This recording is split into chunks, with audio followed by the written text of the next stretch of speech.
Tonight we're going to talk about lies in the textbooks. One of my few idiosyncrasies is I collect public school textbooks. I have hundreds of them. I just brought a few with me tonight. Since I taught biology and earth science and physical science for years, it's always been fascinating to me to study these books and see how different people, present the subject. And so we're going to talk about some of the lies in the textbooks. I think one of the most important things in my seminar is this session. We're going to try to cover a lot more material than normal, though, about what's in these textbooks anyway.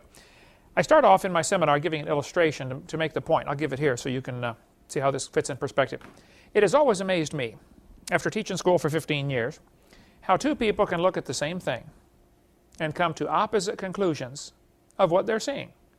Two people look at Grand Canyon. They're both looking at the same canyon. And one of them says, "Wow, look what the Colorado River did for millions and millions of years." The Bible-believing Christian stands there, looks at the same canyon, and says, "Wow, look what the flood did in about 30 minutes. It's just a matter of how you want to look at it. Same canyon, two different ways to look at it. Textbook says, over millions of years, the Colorado River has carved the Grand Canyon from solid rock. Now just hold on a second. Does he know that or does he think that? He doesn't know that. He thinks it took millions of years to form the Grand Canyon. I do debates all the time. Last night on the show, we were on the radio all night long till 4 in the morning. Several of the folks that called in were talking about, Grand Canyon took millions of years to form. No, it didn't take millions of years to form. I tell them in the debates, this one professor said, "Obviously, Mr. Holvin, it took millions of years to make the Grand Canyon." I said, "Well, sir, did you know if you built a dam across Grand Canyon, a huge lake would fill in behind it, covering several states? I mean, it would be a gigantic lake. Of course, it'd take a lot of dirt to fill in the canyon, but still, it would back up a giant lake behind it." This picture with the white shows, that's what's called the snow line. Between these two red lines is what's called the Kaibab uplift. Now, Grand Canyon, it cuts right across the middle of a ridge, sort of like a long, narrow mountain called a ridge. If you push the carpet up against the wall, it would wrinkle. That would make a ridge. Grand Canyon is a slice right across a ridge called the Kaibab uplift, K-A-I-B-A-B, Kaibab. The top of the Kaibab uplift, that ridge, is roughly 7,000 or 8,000 feet above sea level. Way up there. Now the bottom of the canyon where the river is only 1,800 feet above sea level, so it's more than 1 mile deep. Absolutely gigantic canyon. How many of you have ever seen the Grand Canyon? Huge hole in the ground. Unbelievable. 180 or 200 miles long between those two red lines. This is a picture from a satellite. The river enters the canyon up at the far right corner at 2,800 feet above sea level. And the river flows down to the bottom and left is the way it would flow from this angle here. So what we have here, as the river enters the canyon, it flows downhill, of course, and ends up at 1,800 feet above sea level. It drops about 1,000 feet. During that time, the ground is rising up. The Kaibab uplift is going uphill. Interesting. So I told this professor in this debate one time, I said, "Sir, did you know the top of the canyon is higher than the bottom?" He said, "Yeah." I said, "Did you know the river only runs through the bottom?" He said, "So?" I said, "Sir, the top of the canyon is higher than where the river enters the canyon by over 4,000 feet. Rivers don't flow uphill. There's no delta. Where's all the mud that washed out of there? Usually when a river cuts through, makes a canyon or something, and all the mud that washes out is out at the outside. It flattens out into a delta. No delta for the Grand Canyon. There's no way that river made that canyon. The flood made Grand Canyon. Probably in a few weeks.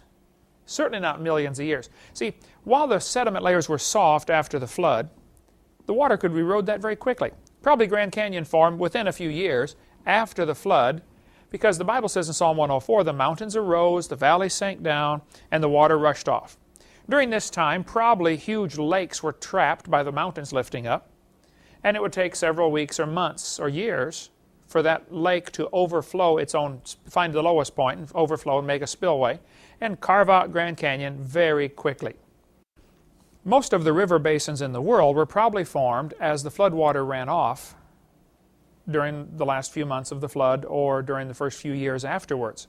There would be drainage patterns would have to be established, and as the water soaks out of the ground, gradually the ground would dry out and form the mountains and the rock layers that we have today. Okay, the Grand Canyon is what we call a washed out spillway. Have you ever seen a farmer's built a dam on his property like Grandpa has on his property up there in Arkansas? If the water goes over the top of the dam, it'll find the lowest point and start going over that spot. Once it starts going through, it cuts a little groove, and then more water is rushing through, so it cuts the groove deeper and wider, so more water comes through. Especially if you have a lot of debris like sand and gravel and rocks and tree stumps and trees, it becomes like liquid sandpaper. It goes rushing through and carves the canyon out just in a hurry.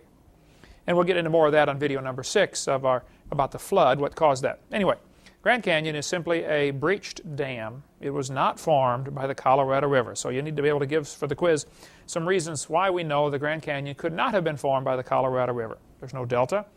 The top is higher than the bottom. Those would be too good enough right there. But the rivers don't flow uphill. Okay. Does anybody know what this machine is? This farmer's holding? This is a calf puller. It's a come-along, a block and tackle, come-along attached to a pole. Once in a while, a cow has a hard time having that baby calf, and so they get the calf puller out, hook the cable around the calf's legs, and jack the calf out of the cow. You get a few thousand pounds of pressure on there, that calf comes right out, no problem. Well, one day this farmer was out pulling a calf with a calf puller. It was a breech birth. That means the back feet were coming out first. That's not good. Normally calves are born head first. But this one, the back feet are coming out first. So the farmer had the calf puller out there and had the cable wrapped around the calf's back legs, and he's trying to pull the calf out of the cow. And a city fella stopped his car to see what on earth is going on. And the farmer said, "Come here, man, I need some help." He said, "I don't know nothing about cows." He said, "Just come give me a hand, would you?" He said, "Okay."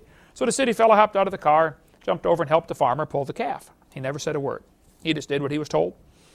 Well, about 10 minutes later, the calf is fine and the mother's fine, and so they're walking up to the barn, going to get washed up, and the farmer said, "Man, I want to thank you for helping me."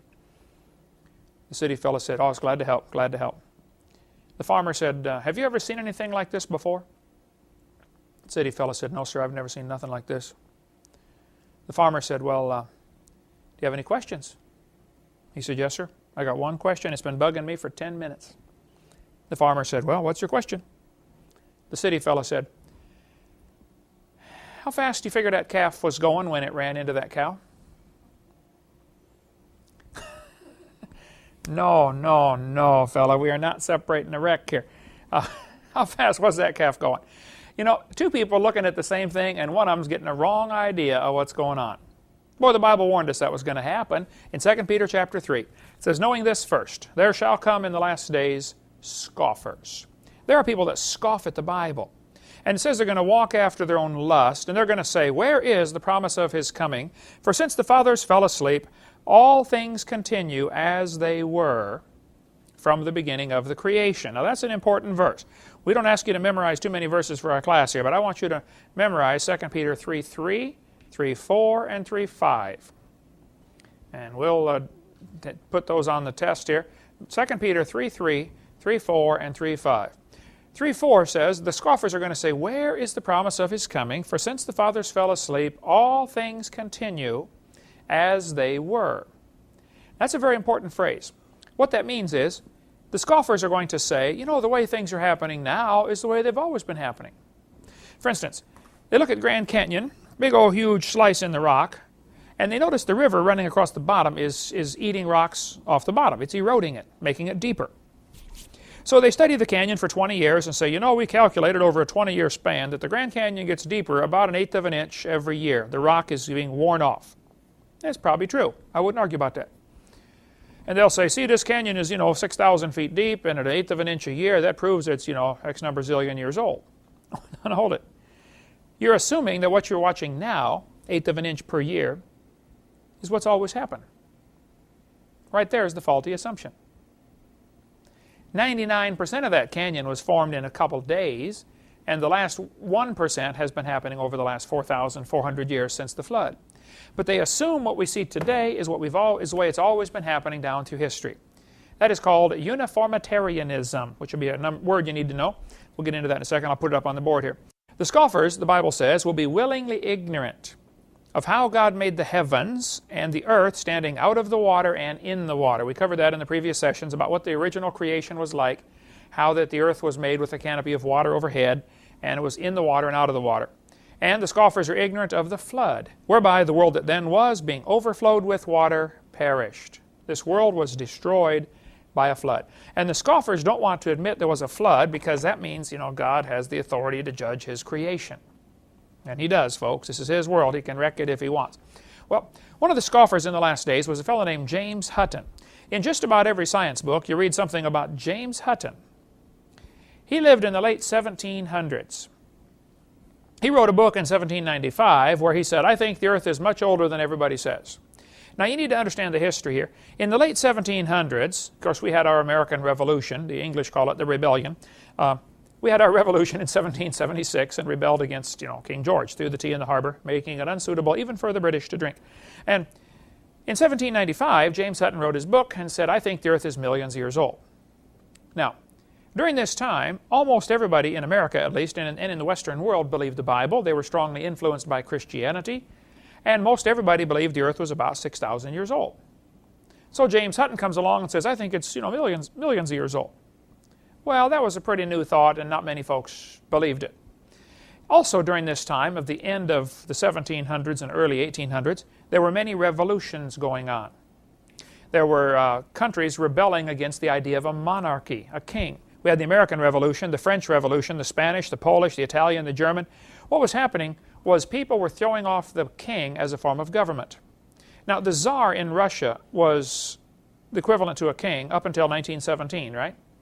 Russia kind of escaped this. They kept their monarchy intact, long after the European revolutions were going on, but many countries were having revolutions to get rid of the king. They thought we ought to have a different form of government called a democracy. And here the Bible says you should honor the king. And so some people thought the Bible was an obstacle to their political objectives. So, like this textbook says, many people thought the earth was only a few thousand years old. But in the 1700s, a Scottish scientist named James Hutton estimated the earth was much older. He used the principle of uniformitarianism. There's the word you need to know. Uniformitarianism means the way things are happening now is the way they've always been happening.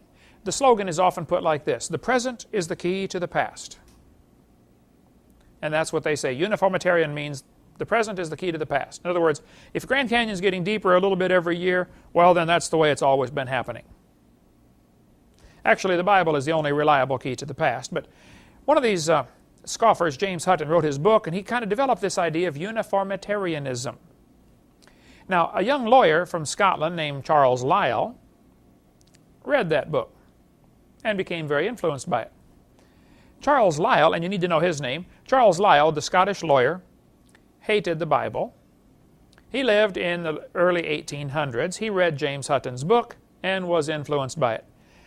Charles Lyell wrote this book, Principles of Geology. I've got all 3 volumes of his all thoroughly marked up in my library, but in this book, written in 1830, Charles Lyell is the primary fellow responsible for developing what is called the geologic column.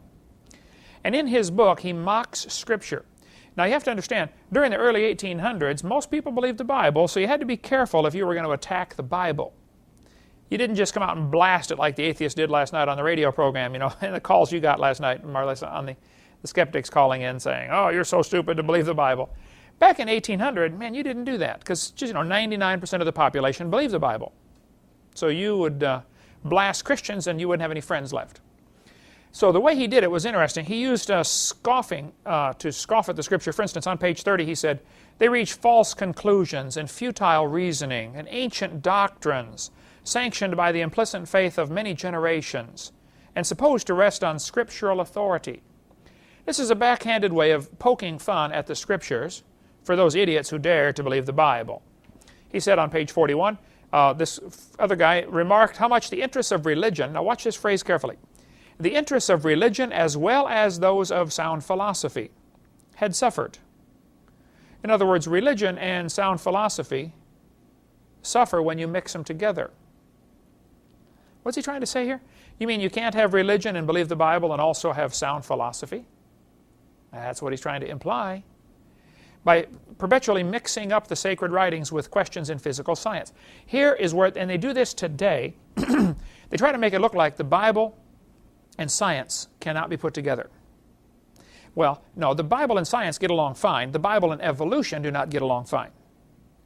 But by saying the Bible and science don't get along, they're trying to imply that evolution is part of science, and it's not. 41, he reasoned philosophically against those who regarded the disordered state of Earth's crust as exhibiting signs of the wrath of God for the sins of man.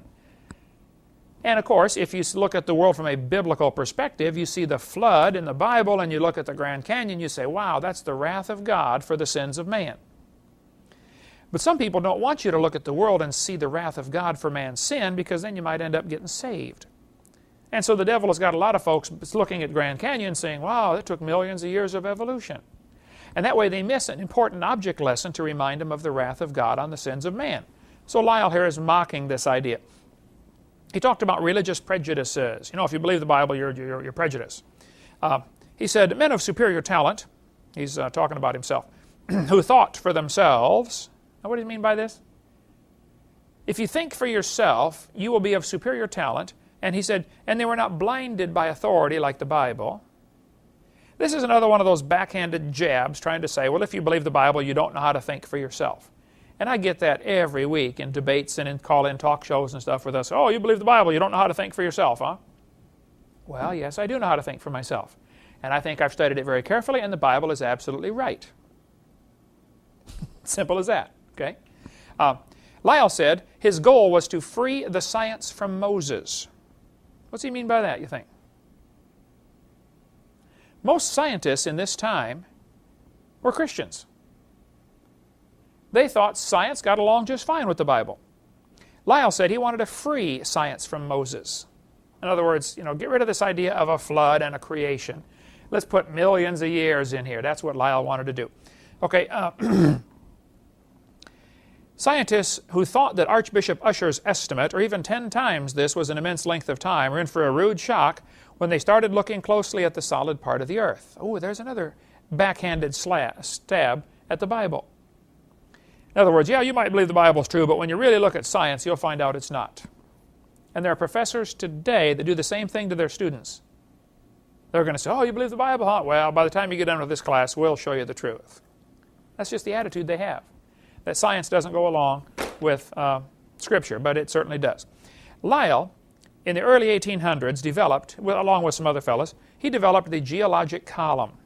How many have ever heard of the geologic column before? This was the time when they divided the earth up into layers, Cenozoic, Mesozoic, Paleozoic, Archaeozoic, and all this stuff. They further divided it into different periods like the Jurassic, the Cretaceous, Jurassic, Triassic. Each of these names, most of these names, comes from a section in England. Like the Devonian, for instance. There's a Devonshire, England. I believe it's called Devonshire. And they named it after that section. Most of the names come from a section of England where they were digging around finding these layers of, chalk or something. Cretaceous, Cretia, means Latin for chalk. And so they find a layer of chalk, and they call that the Chalk Age, the Cretaceous Age. I don't know what the rest of them mean, but you can look it up in any dictionary. But each of these layers was assigned, during this 1800s, a name, an age, and an index fossil. How many saw the movie Jurassic Park, named after the Jurassic layer? Did they have that in Ukraine, Jurassic Park movie? Did you see this? No? Oh, scary movie. Did you see it, Tanya? You haven't seen it either? I think we have it. You can take it home and watch it. You'd enjoy that. The layers then were assigned an age and a name and an index fossil. Now this is very important. This was all done during the early 1800s. This geologic column is the Bible for the evolutionist. It can only be found one place in the world. The only place you can find the geologic column is in the textbooks. In the textbooks, they talk about, here's an earth science textbook, about how, during the Cenozoic and Mesozoic and Paleozoic era, they've got it all figured out like, wow, this is, millions of years old, and it's just simple baloney. The geologic column cannot be found in the world. Most places are missing about 70% of the geologic column. No place in the world contains all the geologic column in the right order. Now, one professor I debated said, Mr. Hovind, we've got 26 places where we found the geologic column in order. I said, no, what you mean is you've got 26 places where you found the fossils in order that you expected. That's all. This textbook admits if there were a column of sediments, unfortunately, no such column exists. There is no geologic column. So that'll be a quiz question. Where can you find the geologic column? In the textbook. The only place it exists. Now, it is true the Earth has many layers. That's not the question. I've been to Grand Canyon and Royal Gorge. And remember Royal Gorge? We fired the airplane off of there, flew down for about 4 miles. I've been to lots of these canyons, been to all 50 states now, and I've been to Snake River Valley in Idaho a couple months ago. There's no question the Earth has layers. The question is, how did it get that way? Now, I want you to look at these layers in Grand Canyon and answer this question. If each of these layers is a different age, don't you think there'd be some erosion marks in between the layers? I mean, if the top layer sat there for 4 million years waiting for the next one, why aren't there some erosion marks in between the layers? So one of the quiz questions will be, what are some ways to show that the layers of Earth are not vastly different in ages? How do we know those two layers right on top of each other are not millions of years apart, even though the textbook says they are? Well, one way we know is there are no erosion marks between them. Another way we know is we find polystrata fossils. Poly means many, P-O-L-Y. Strata, S-T-R-A-T-A. Polystrata fossils are fossils that run through many different layers, and I'll show you pictures of those in just a minute. See, the layers were really formed during the flood. If you take a jar of dirt and shake it up, put some water in it, shake it up and set it down, it'll settle out just like this. You get gravel goes to the bottom, and then sand, and then silt, and then clay.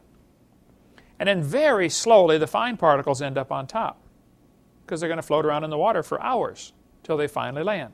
During the flood of Noah, you get the very same sorting process. We get into lots more on that on video number 6. I was preaching in Union Center, South Dakota years ago. Marlissa, you would have been about 10, 12 years. That's right, 12 years old. Union Center is right there. You can't even find it on the map. 40 people in the whole town. 38 of them came to church. We had a revival, man, turned up the whole town. I don't know where the other two were. Out pulling a calf, I bet. But the preacher said, hey, Brother Hovind, let's go down to Rapid City, South Dakota. They've got a museum there with a bunch of dinosaur bones in it. I said, all right, man, I like dinosaurs, so let's go. So we all piled in the cars and vans, and we drove down to Rapid City, South Dakota. We got down to this museum. It's called the School of Mines Museum in Rapid City, South Dakota. We walk in the door, and this older fellow met us, and he says, folks, would you like me to give you a tour? I'm a guide here. We said, sure, that'd be great. The first place we stopped on the tour was the geologic time scale. They've got this chart all lit up behind glass. We stopped and we stood by that chart for a while. He said, now folks, this layer of rock right here is about 70 million years old. My daughter, Marlissa, said, sir, how do you know that layer is 70 million years old? He said, well, that's a good question, honey. We determine the age of the layers by the types of fossils they contain. They're called index fossils, and this layer had dinosaur bones in it, so it must be 70 million years old. She said, okay, thank you, sir. We walked around the other side. We're standing over here, and the guide said, now, folks, these bones right here are about 100 million years old. My daughter raised her hand again. She said, sir, how do you know how old those bones are? He said, that's a good question, honey. We determine the age of the bones by which layer they come from. She said, excuse me, sir.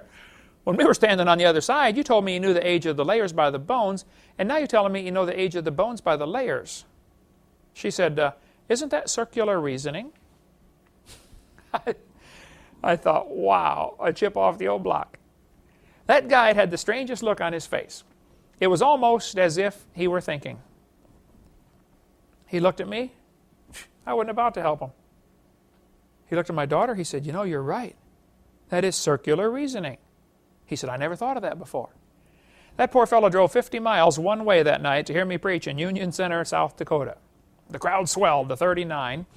We set up a chair in the aisle. Afterwards, we talked for almost an hour. He said, Dr. Hovind, do you mean all this stuff about geology I'm teaching is wrong? He said, I teach this stuff at the college. I said, oh, no, sir, I like geology. You've learned the names of all the minerals. Man, just that's a good trick, folks. There's 1,200 different minerals. Some have names about that long. You've learned the hardness test, the Rockwell test, the scratch test. I said, no, sir, that's all good. And by the way, if you're going to speak or do something on creation science, you need to learn some basic geology. For instance, different minerals have different hardnesses. Talc is the softest. It's the softest mineral there is. As a matter of fact, it's so soft you can grind it up and make powder out of it. Anybody know what they call it when you do that? Talcum powder, right. The hardest one is which one? Hardest mineral. Diamond. I don't have a diamond, or I'd show you, but diamond is hardness of 10. Talc is hardness of 1. Everything in between has a number between 1 and 10, obviously. For instance, your fingernail is about a 3. So with your fingernail, you could scratch talc. You couldn't scratch a diamond. A diamond would scratch your fingernail because it's harder. Whichever one scratches the other one, that's the hardest one. So, for instance, a pocket knife is a hardness, can you read that, about a 5.5? So, a pocket knife, its hardness of 5.5 will scratch a penny, which is a hardness of 3. Copper is, that's how hard it is. They rate it 1 to 10. Whereas a diamond would scratch a pocket knife because the diamond is harder. And that's the hardness scale, it's called. This is one of the tests they use to determine if you find a mineral, you say, what is it? Well, one thing is to find out the hardness. Another is find out the density, you know, how compact it is and stuff like that. Doesn't matter. Anyway, there's a lot of different minerals. So this professor, I said, no, sir, you've learned a lot of good things about geology. You learned the names of all the minerals, the hardness test, all this. I said, yes, sir, that's all good. No problem there. But as far as the layers being different ages, I said, yes, sir, it's all baloney. Those layers are not different ages. It's all based on what we call circular reasoning. Let me cover this real quick and we'll take a break. Circular reasoning. This fellow said in about 1830, Charles Lyell, some other guys, independently developed a biostratigraphic technique. That's a fancy word for a geologic column. For dating Cenozoic deposits based on, watch this, they dated the deposits based on the proportions of living and extinct species of mollusk shells. So if you find some clam shells in a layer of rock, you would say, oh, you know, to change from this kind of clam to this kind of clam would take millions of years, so this must be millions of years older than this one. They start off with the assumption that evolution happened and that the clams slowly changed from one kind to another, and then they dated the layers based upon the clam shells found in those layers. The article continues, strangely, little effort has been made to test this assumption. This failure leaves the method vulnerable to circularity. In other words, circular reasoning. Use one to prove the other. Back and forth. Here's a textbook, page 306, they say, you should date the rocks by the fossils. Look what it says in yellow. The layers of rock can be dated by the types of fossils they contain. Now what does that say? You date the rocks by the fossils. On the next page it said, scientists have determined the relative times of appearance and disappearance of many kinds of organisms from the locations of their fossils in sedimentary rock layers. Ooh. Now they're telling us that you date the fossils by the rocks. On the last page they told us to date the rocks by the fossils, and now you date the fossils by the rocks. It is circular reasoning. The intelligent layman has long suspected circular reasoning in the use of rocks to date fossils and fossils to date rocks. The geologist has never bothered to think of a good reply, feeling the explanations are not worth the trouble as long as the work brings results. This guy said, it cannot be denied from a strictly philosophical standpoint that geologists are here arguing in a circle. The succession of organisms has been determined by a study of their remains embedded in the rocks, and the relative ages of the rocks are determined by the remains of the organisms that they contain. Even Encyclopedia Britannica can figure it out. It's circular argument. Use one to prove the other. Ever since William Smith at the beginning of the 19th century, fossils have been and still are the best and most accurate method of correlating and dating the rocks in which they occur. Apart from very modern examples, which really are archaeology, by the way, it's a good time to point out, archaeology is dealing with the past few thousand years. If you're going to dig up an Indian civilization, you're an archaeologist. Whereas if you want to get into anthropology, the study of ancient things, then that would be an anthropologist, which is mostly an art form, not a science. That's study of things that are supposed to be millions of years old. Okay, this guy said, I can think of no cases of radioactive decay being used to date fossils. That's an interesting quote here. In other words, they don't date fossils by their carbon dating or potassium argon dating. They date them by the geologic position. Which layer did you find it in? Oh, well, then it's so many million years old. We'll get into a few more quotes on circular reasoning right after the break, and then show you some of the polystrata fossils that have been found right after our break. All right, let's talk some more about circular reasoning and how the geologic column is tied in. This author said, radiometric dating would not have been feasible if the geologic column had not been erected first. What he means by this is, you can't tell the age of a fossil with radioactive dating, like carbon dating. You must first know the approximate age from the geologic column, which is why they generally will not date, unless you trick them into doing it, they won't date dinosaur bones with carbon dating because they assume dinosaurs lived 70 million years ago and carbon dating only goes back 30 or 40,000 years, and so they won't even do it. But when they do date dinosaur bones with carbon dating, it comes back 20, 25,000 years old. Not millions of years old. Okay. This Niles Eldridge is director of the American Museum of Natural History in New York, a strong believer in evolution. He spoke at University of West Florida. I went and heard him speak. He said, paleontologists cannot operate this way. There is no way simply to look at a fossil and say how old it is unless you know the age of the rocks it comes from. What's he saying there? You find a fossil, you have to know how old the layer of rock is. He said, and this poses something of a problem. If we date the rocks by their fossils, which is how it's done, how can we then turn around and talk about patterns of evolutionary change through time in the fossil record? Again, he's admitting circular reasoning. I like this one. The rocks do date the fossils, but the fossils date the rocks more accurately. I don't see how they can't see this. Stratigraphy cannot avoid this kind of reasoning if it insists on using only temporal concepts because circularity is inherent in the derivation of time scales. This guy said the charge of circular reasoning can be handled several ways. It can be ignored as not the proper concern of the public. In other words, you can say, well, it's none of your business how we date the rocks. We know what we're doing. We're the professionals. It can be denied by calling down the law of evolution. It can be admitted as a common practice, or it can be avoided by pragmatic reasoning. But I'm telling you, it is based on circular reasoning. This Larry Azar said, are the authorities maintaining on the one hand that evolution is documented by geology, and on the other that geology is documented by evolution? Isn't this a circular argument? I like the name of the article. Biologists, help. You need some help, all right. I like to ask evolutionists the question. I say, now fellas, your geologic column contains limestone, sandstone, shale, sandstone, limestone. You know, limestone is scattered throughout there several times. Limestone is used as a building block. You can see me by a big brick building up in Indiana made out of limestone. It's a pretty hard rock, not quite as hard as, concrete, but just about as close. Limestone is obviously made from what's called a sedimentary rock. That means it was deposited out of water. It's made from sediment. Like if the bottom of a mud puddle hardened into a rock, that would be sedimentary rock, made from sediments. Limestone is obviously, as a matter of fact, the whole geologic column is made of sedimentary rock.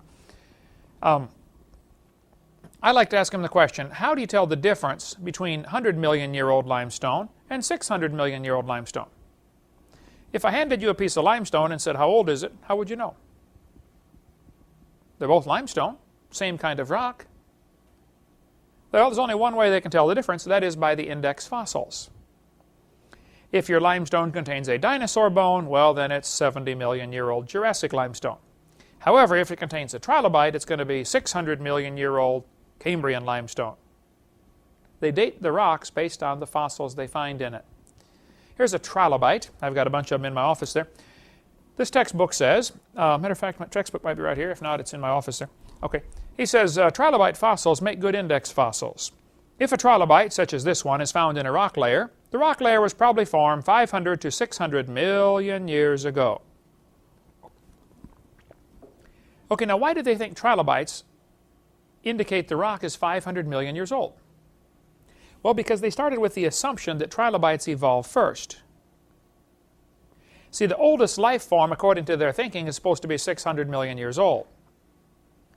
Well, if trilobites came first, we have a real problem. Here's a human shoe print where a guy has stepped on a trilobite. Now, according to their thinking, humans didn't get here till 3 million years ago. They didn't start wearing shoes till about 10,000 years ago. So how can you have a human shoe print on top of a trilobite? Now, some have tried to argue that this is not a shoe print, it's a natural break in the shale. This kind of rock, called shale, splits very easily. And they say this is just a natural break, that's not really a shoe print. Well, Mr. Meister from Carnes, Utah, who found it, took it to quite a few geologists. Dr. H.H. Doling of Utah's Geological Survey certified it is not a fake. Reader's Digest, Mystery of the Unexplained talks about this. A human shoe print smashed on top of a trilobite, on top of a smashed trilobite, would indicate trilobites and humans lived at the same time.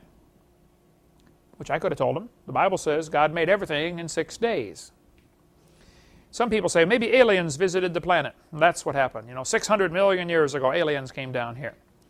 One guy said maybe a large trilobite shaped like a shoe fell on a small one.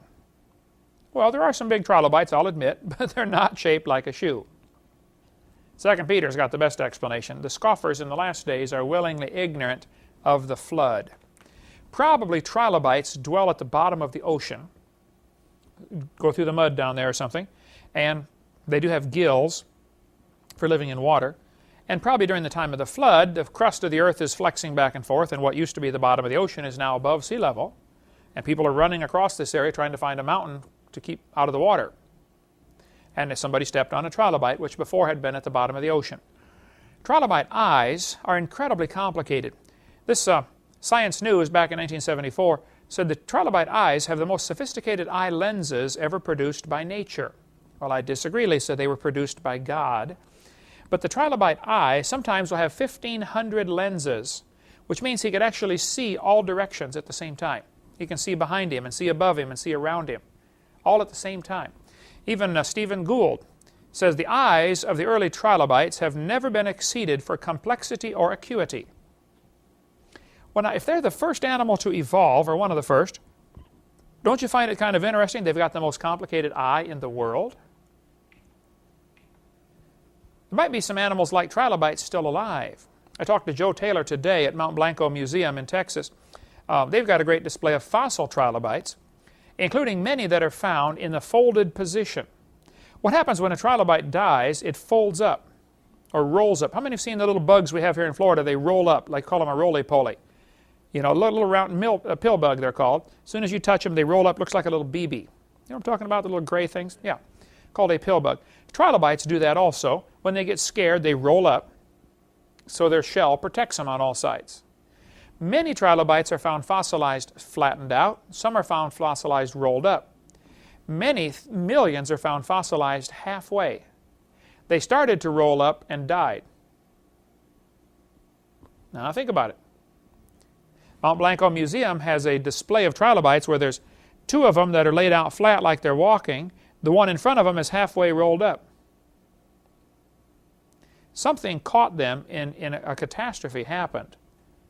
Probably an incredible water temperature change during the time of the flood. You'd have the fountains of the Great Deep breaking open, hot waters rushing into certain areas, killing these animals before they can even think of what's going on. They don't even have time to curl up. They just die in the flattened out position. This rock is called it contains a fossil called a graptolite. Now the graptolite is the New York state fossil. Every one of the 50 states has a state bird, a state flower, and a state fossil. Graptolite is from New York, just north of Pennsylvania, Becky. I don't know what Pennsylvania's fossil is. Would you know that? You lived there. You don't know? Okay. This rock is supposed to be 410 million years old. Now this means if you find a rock and it contains a graptolite, the professor will date it at being 410 million years old. Not because he knows how old the rock is, but because he knows it contains a graptolite and they're supposed to have lived 410 million years ago. Index fossils determine the age of the rocks. Well, this was all working fine until 1993, when they found graptolites are still alive in the South Pacific.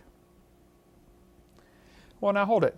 If they're still alive, maybe that means they could live in any rock layer. That means they were probably alive 1,000 years ago, doesn't it? and 5,000 and 10,000 and 50,000. So maybe all the dating we've done of rock layers based on index fossils is baloney. And it is. Didn't happen. The textbook says, a fish with lobe-finned. Now, you'll need to know this one, a lobe-finned fish. What that means is it's got a little short arm and then a fin. So what is a lobe-finned fish? Should be a quiz question. That's a fish that has a short arm before the fin attaches to the body. The textbook says lobe-finned fish are index fossils for 325 to 410 million-year-old rock. Well, now, just hold on a minute. Lobe-finned fish are still alive. Look at the fins on this fish. This is called a coelacanth. The coelacanth was discovered in 1938. A guy accidentally discovered one at a fish market in Madagascar, I believe. Realized, wow, this is a coelacanth. A fish that has a little short arm and then the fin grows out. And so they've since found quite a few coelacanths. Several aquariums have them. They apparently live very deep in the ocean, in the Indian Ocean. They've been discovered in Indonesia and in India, and off the coast of India and off the coast of Madagascar, Africa. Mostly the Indian Ocean. I'm not aware of them being anyplace else. But the coelacanth, when they found it, and here the textbooks had been telling the kids this is 70 million years old. Well, they found the coelacanth still alive, and the guy said, wow, look at this, one survived for 70 million years. It doesn't even enter their mind that, wait a minute, maybe your geologic column is baloney. See, they have to defend that geologic column. You don't dare question that because you lose your job. So instead, they'll say, wow, some survived for 70 million years. They do the same thing when they find a living dinosaur. Wow, some of them survived for 70 million years. They just don't get it. Textbook says, dinosaurs lived 70 million years ago. Now, wait a minute. Dinosaur blood was found inside the bone. Cut open a dinosaur bone and they could still see the blood cells in there. Don't you think the blood cells would rot in less than a few million years? Video number 2, we have some more on dinosaurs and humans still living together, of course, what we just covered in the last part. This is a biology book. Let's see, I don't think I brought that one, did I? Nope. Campbell? No. He says 18 million-year-old magnolia leaves from Idaho shale were still green when the rock was first cracked open. Now, what's the problem with his statement? He assumes they're 18 million years old. The truth of the matter is, probably that Idaho shale buried all sorts of things at the time of the flood. In the Reader's Digest, Mysteries of the Unexplained, there's a whole section about living toads that when you break open a lump of coal, a toad jumps out. Many stories have been told like that. In France, they were blasting a tunnel through a mountain to put in a railroad line, and they broke open this huge boulder of limestone, and with a piece of dynamite, they stuck some dynamite in, blasted this big rock to get it out of the way, and a pterodactyl stepped out, stretched its wings, 10-foot 9-inch wingspan, leathery skin. It squawked and died. Now how? Here they are in the middle of a mountain, solid rock. They've been blasting in this to make this tunnel, and a pterodactyl steps out. When they looked at the boulder that they just broken in half, there was a perfect impression of the pterodactyl on both sides. How would you explain that? Becky? Well, the rock cells evolve into a... Oh, rock cells evolve pterodactyls in the middle of them. Yeah, that could be. Well, I have a theory about that. During the flood, all sorts of things were buried. Many were buried alive. Now, frogs or toads, during the winter, they dig down into the mud, cover themselves up with a coating of mud, and go to sleep. How long can they last?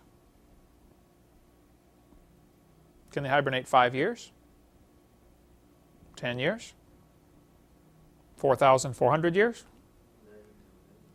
I don't know. But I know there are lots of stories where live toads or live lizards have come out of rock. And I'll show you the stories in Reader's Digest, Strange Stories and Amazing Facts, or Mysteries of the Unexplained. These stories are told in many of these books, and it gives the documentation of who it happened to. Sometimes the toads are kept alive for weeks afterwards. I think the flood's the only explanation for that. Get these live animals trapped in these rocks. They're going to say each of the layers is a different age. Well, now, hold on just a minute. All over the world, we find petrified trees standing up. Darwin didn't like to round off the numbers, so he said the Wealden deposits in England were 306,662,400 years old. Oh, that's real good, Charlie. How do you know this now? Explain this to me.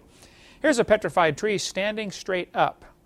This one's in Germany, but they're found all over the world. Petrified trees standing up. Notice it's running through many different layers of rock. This is another one of the proofs that the layers of rock are not different ages. Here's a petrified tree with me standing next to it. This one's from Yellowstone National Park in Wyoming. In Yellowstone, there's this place called Specimen Ridge. I was there a couple years ago when Eric graduated from the college out there. And we went to Specimen Ridge. There are petrified trees standing up. None of the trees are more than 500 years old. They have less than 500 rings. Many of them run through 4 or 5 layers above the one that they're in. Nearly all of them have roots that go out a short distance and stop. If a hurricane came through town here and knocked trees down, it would knock the tree over and pull up a root ball. Does it get all the roots out of the ground? No, it breaks them off, doesn't it? It'll break them off, depending on how strong the root is, it'll break it off somewhere. And you end up with a root ball. Now, during the flood of Noah, I bet there were zillions of trees that were ripped out by the roots, floated around, and redeposited. They float along and the water slows down, so they stop and settle to the bottom. And then a new layer of mud comes over the top, and then another layer of mud, and then pretty soon some more logs float by, and they end up getting deposited. You ended up with 27 consecutive layers of logs, of tree stumps, at Specimen Ridge, Wyoming, in Yellowstone. Now, the evolutionist will say, see, this proves the Earth is millions of years old, because what happened, the forest grew at least 500 years, then it was buried, then new trees started to grow, and they lived at least 500 years, and then they were buried, and then new trees started to grow. So you got to take 500 times 27 minimum, which is what, 14,000 or 13,500 years. They'll say this is minimum of 13 or 14,000 years old. No, no, no. These stumps go, if one tree stump goes up through into another layer, it didn't sit there for millions of years waiting for the next layer to come. It would have rotted and fallen over by then. When a tree dies, it rots in a few years and falls over. Petrified trees that are standing up are found all over the world. There's a guy by one in Joggins, Nova Scotia. Quite a few have been found there. I got some other more modern pictures. Here's one from Alabama. This guy's a friend of mine up in at Troy State. No, Don Patton, I don't know Don McDonald, but I know one of the other guys there. He said, we find petrified trees in coal all the time. He's a miner. They dig up coal seams, and you find this tree, and it extends up right out of the coal into the next layer of rock. Sometimes the top part of the tree is petrified, and the bottom part of the tree is coalified. I got a rock in the right above your desk there, Becky. The outside is petrified, the inside is coalified, turned to coal. Same rock. Interesting. Here's some from Joggins, Nova Scotia. This family took these pictures for me. From a little kid sitting there putting her hand on a petrified tree standing up. Can you see that one? It obviously went way down. Most of the pieces have now fallen out of the cliff. But there are petrified trees standing up, running through multiple rock layers. In Germany, they're found. In France, in many parts of the United States, these petrified trees are found. In California, they find lots of petrified trees standing up, running through multiple rock layers. Sometimes the trees are upside down. The big end is on top. Now, how could this happen slowly over millions of years? I've thought about it for a long time, and I think the evolutionists really have only 2 ways to solve this. Number one, they can say the trees stood there for millions of years while the dirt slowly formed around them. What would be the problem with that theory? the tree would rot. The tree's going to fall over. It's not going to stand there for millions of years. Or number two, the trees grew through hundreds of feet of solid rock looking for sunlight. Well, then you got the problem, who planted the seed? And how did it know there was sunlight hundreds of feet above it? The simpler solution is the trees were buried in a big flood. See, how fast was that calf going? Keep that thought in mind, right? The flood formed nearly all the layers of rock that we see in the world, and we have polystrata fossils to prove it. We'll get into more of that later. This geologic column does not exist anywhere in the world except in the textbooks. But you need to understand the history of the times. In 1830, when that book came out, things were becoming pretty prosperous in the world. It was the age of industrial revolution, lots of new machines. In the old days, if you wanted to make a shirt, you had to go get the cotton, spin it into thread, weave the fabric, sew the shirt. It might take you 3 weeks to make a shirt. Now they got machines that can make a shirt in 3 hours. Wow. Now instead of spinning the thread by hand, with their, pedaling their spinning wheels, you got a big machine to make it in a hurry.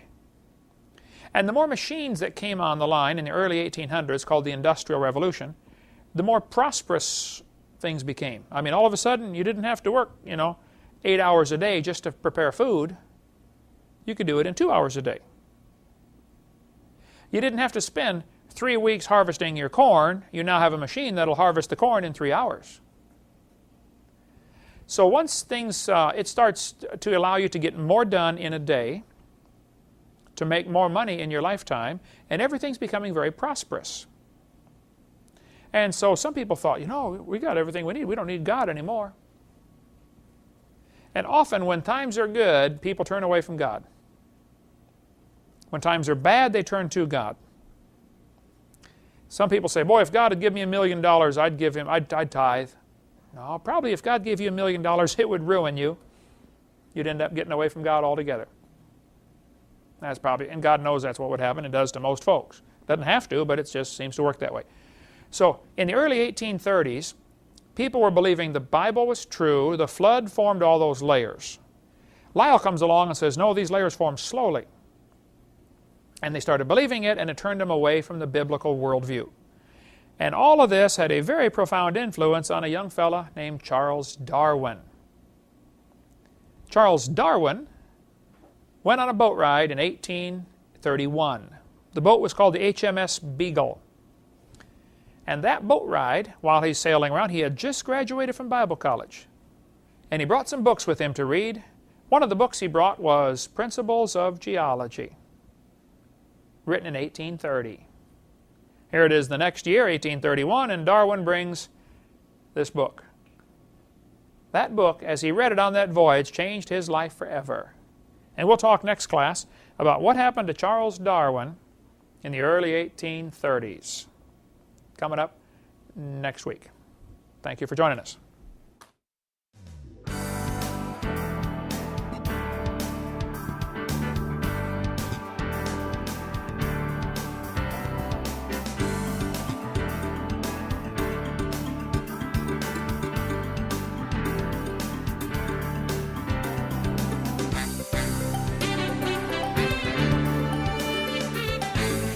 Number 8 of our Creation Science Evangelism course number 102, and we are picking up with Darwin when he set sail on board the Beagle in 1831.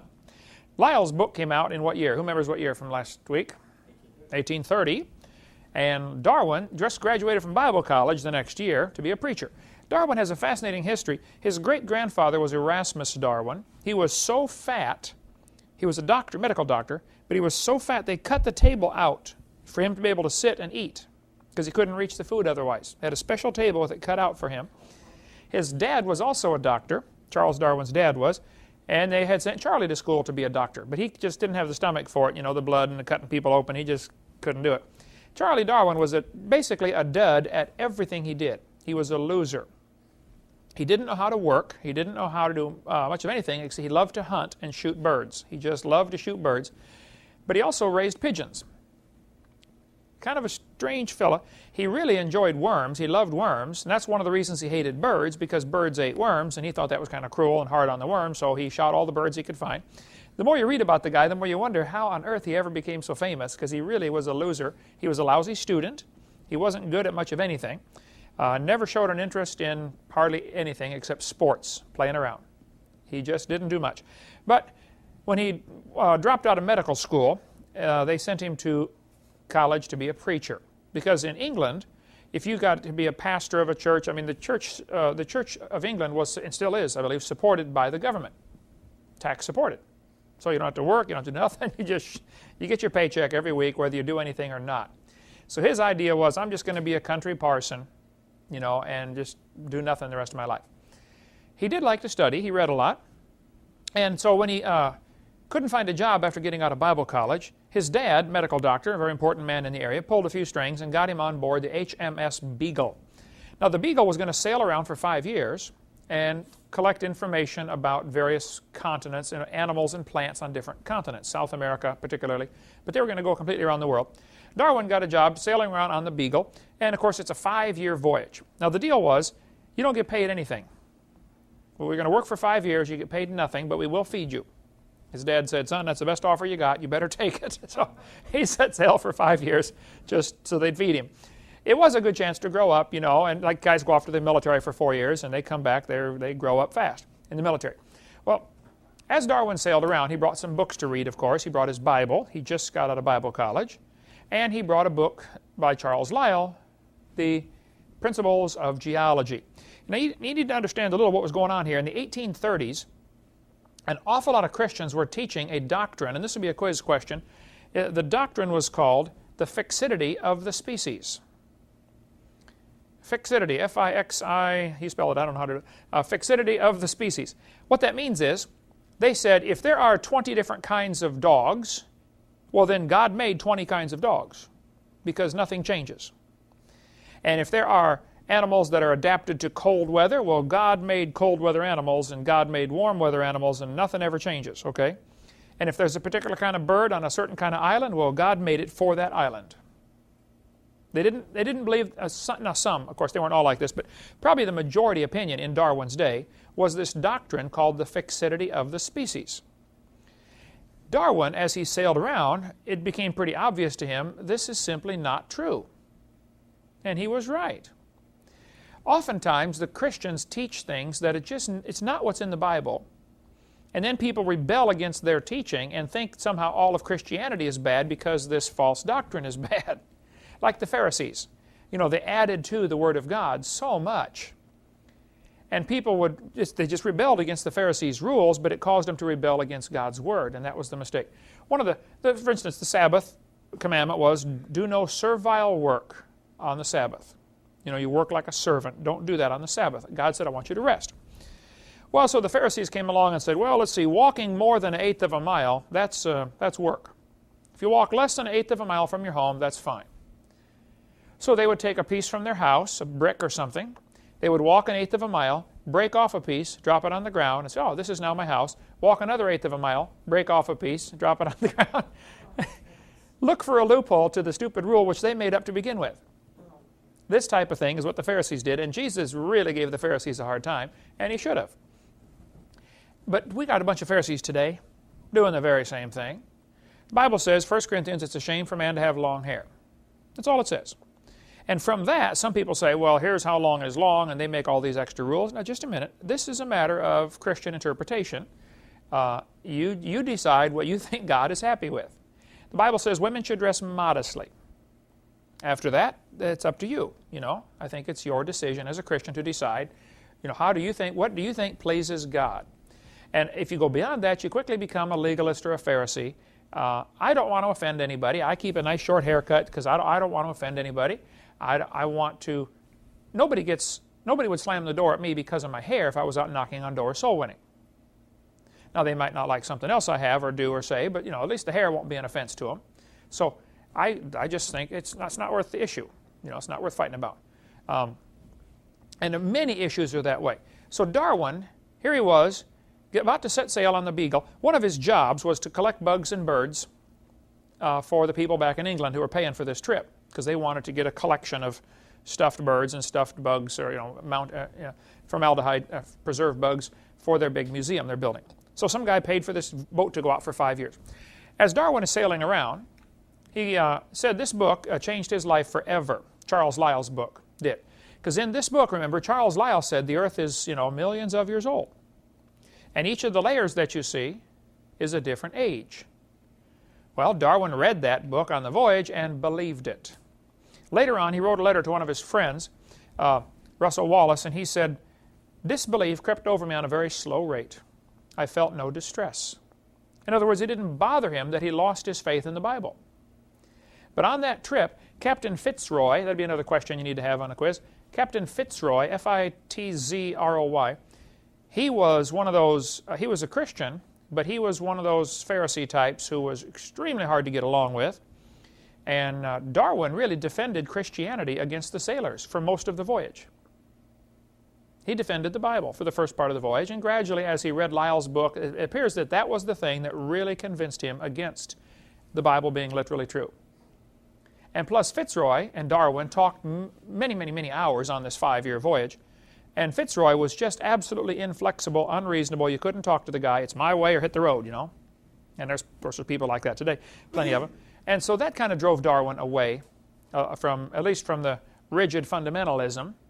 And there's no telling how many people have been, and I'm a fundamentalist, okay, but there's no telling how many people have been driven away from Christianity by the fundamentalists who got their dumb rules that they did not get from the Bible.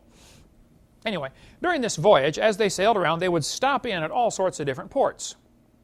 On the right side of South America, you can see on the map there, Darwin, as he's coming into this port, he saw this river and this giant valley. And here he is, he's been reading Lyell's book about how, things take millions of years to happen. And he said, I bet that river slowly moved grain after grain of sand and made that massive canyon. I forget which one it was, but it's one of the rivers in South America that really impressed him, like, this would have taken millions of years.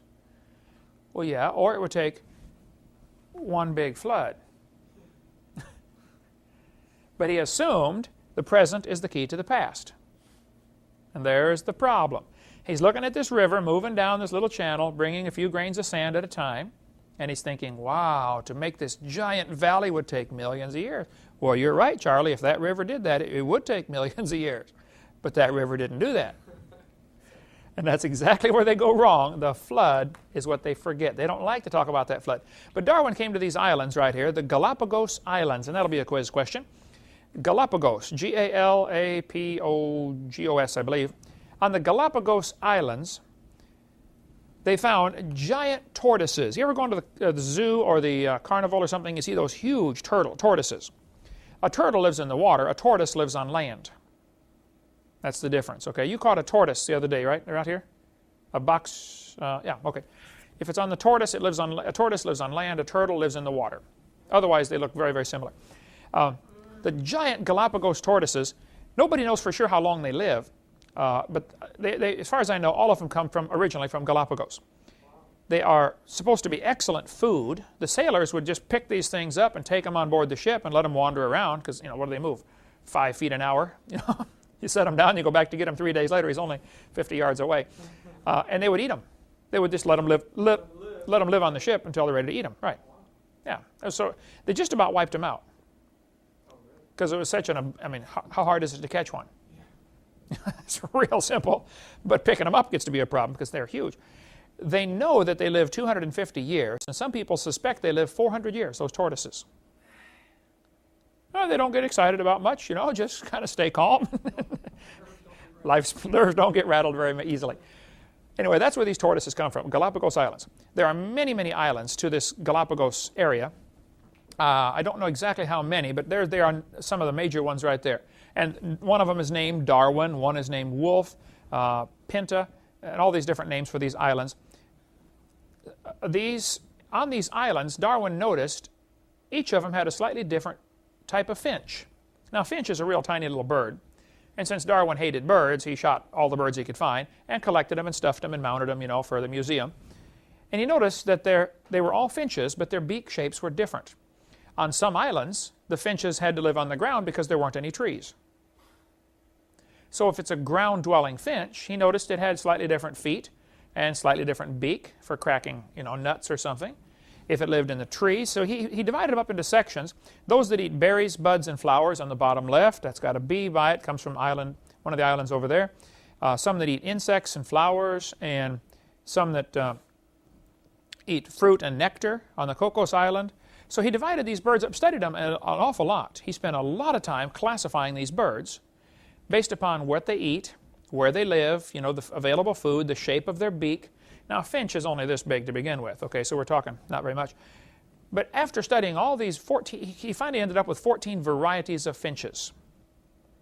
And what happened was, the birds apparently got blown off of South America in a storm, because it's quite a ways out to Galapagos. I think 200 miles maybe, I don't know, but it's quite a ways.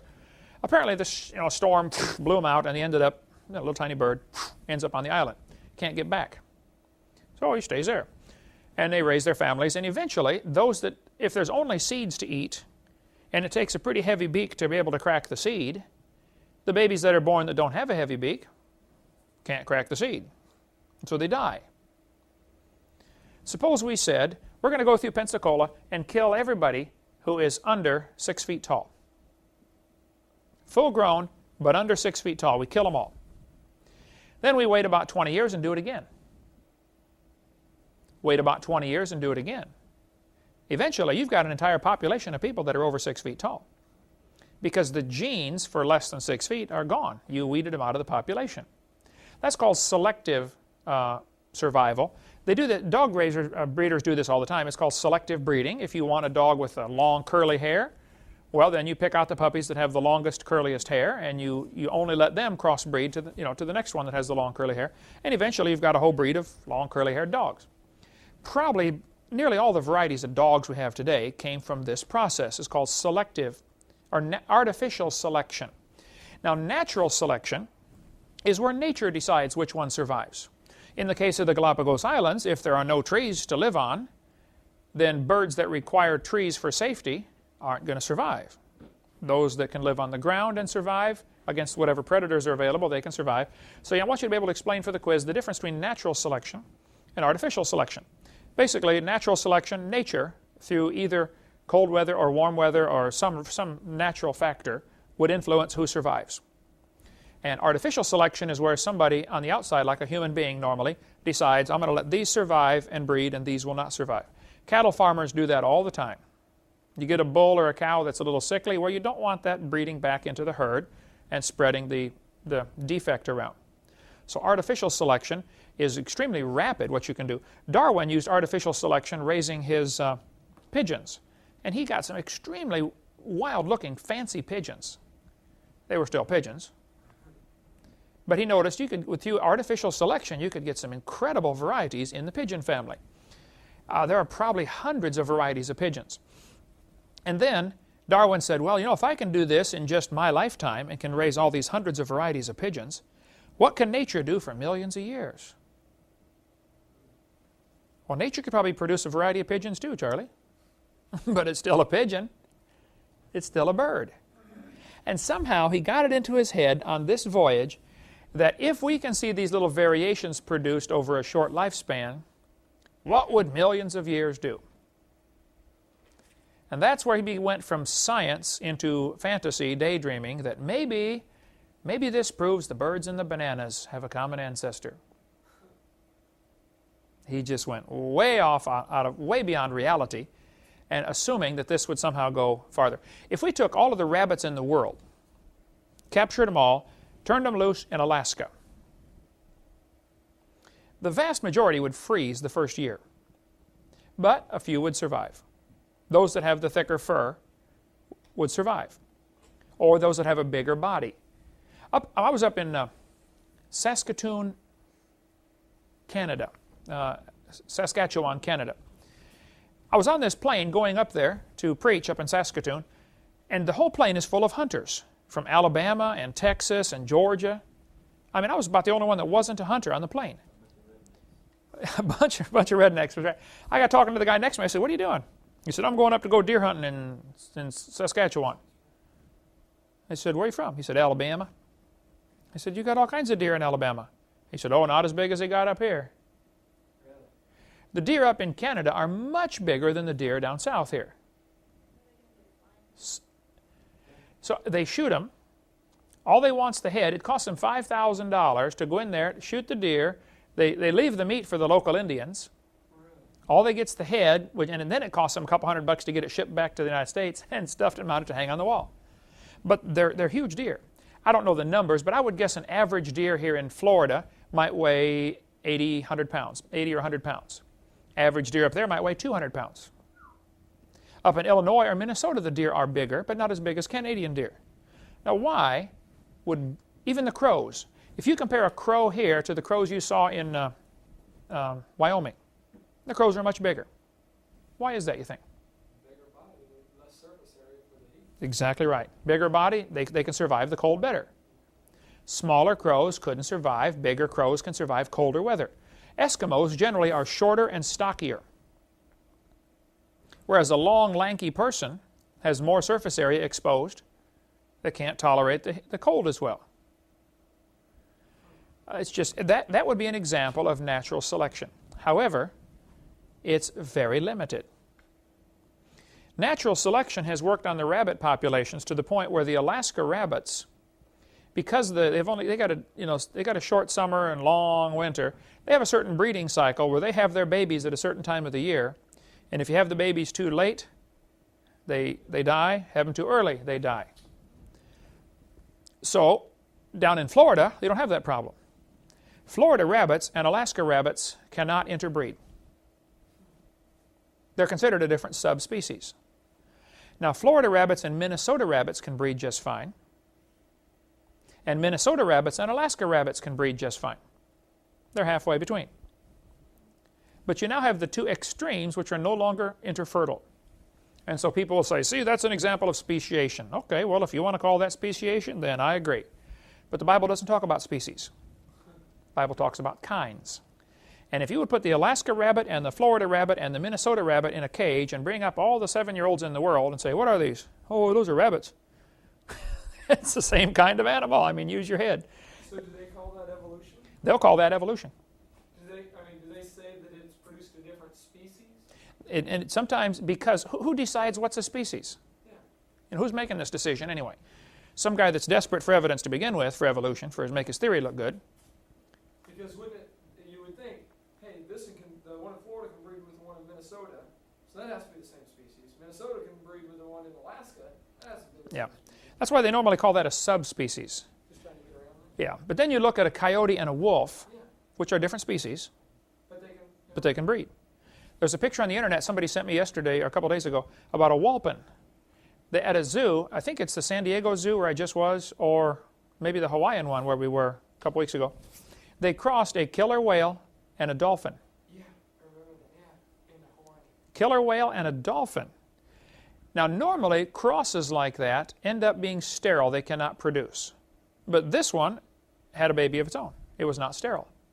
What did they breed it with? I think with a dolphin. Wow. And what happened? And they got babies that would be 1/4 killer whale and 3/4 dolphin. Gradually, it's going to breed back to one or the other. But even still, if you put a killer whale and a dolphin side by side and stand 50 feet away and look at them, they look awful similar. I would say it's a very similar kind of animal. And they might have even had a common ancestor. Somebody, Tino Gropey up in Wisconsin, a good friend of mine, he sent me a whole series of pictures of crosses. He sent me a liger. A lion and a tiger? Lion and a tiger. A lion and a tiger can crossbreed and make a liger or a tigon, depending which one is the father. It'll work either way. With the dolphin and the killer whale, what did it look like? I mean, did it have the... It looked halfway between the two, yeah. Really?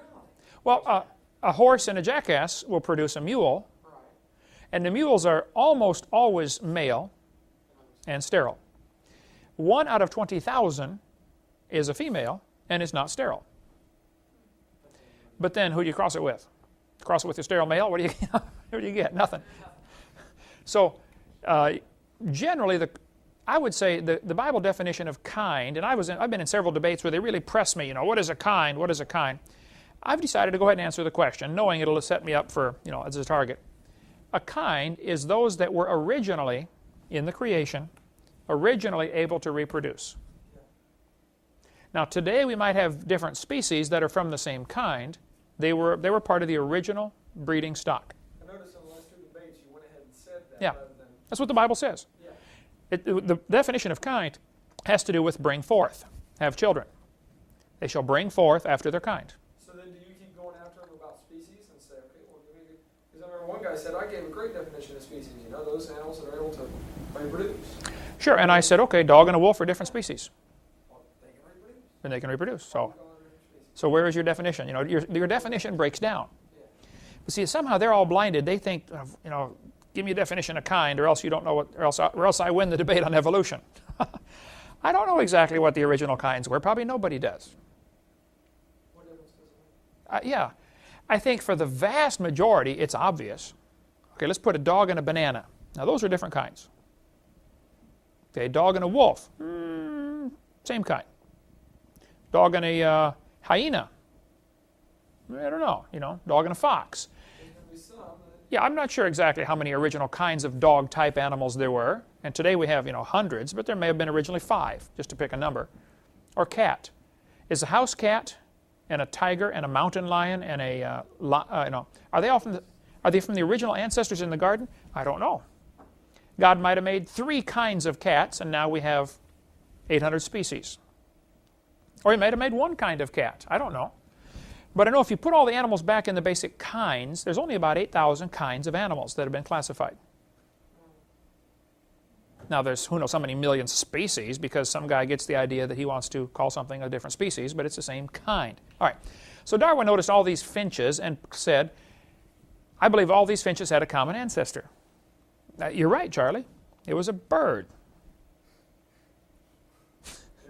But then he wrote in his book on page 170, Charlie said, it is a truly wonderful fact that all animals and all plants throughout all time and space should be related to each other. Now, would you say that is a logical conclusion to draw from seeing 14 varieties of birds? No. No, that is a stretch. Okay? If you flip a coin 3 times and get heads every time, and you conclude, wow, this is going to be heads from now on the rest of my life. Well, I don't think so. Okay? That's quite a stretch. Darwin really went overboard on this one. What he observed is called microevolution.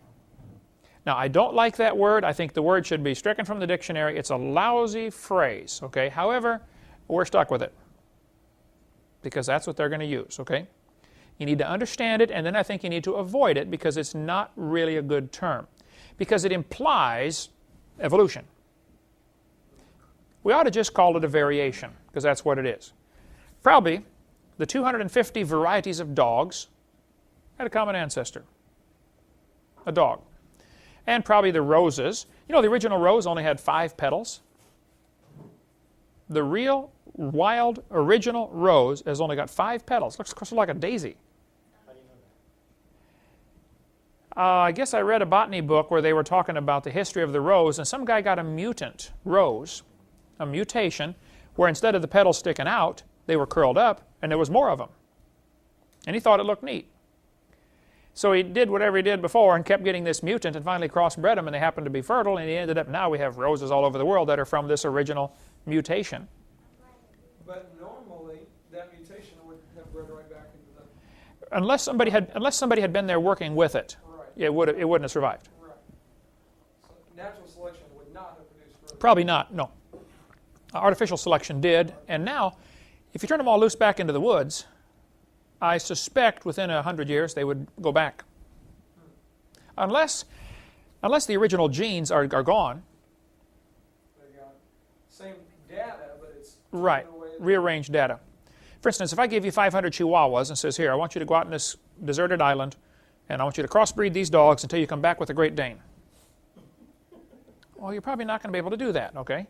You might end up with a bigger Chihuahua, still just as useless as the small one, but you're not going to get a Great Dane because the genes for that big a dog are just simply gone. It's not available, okay?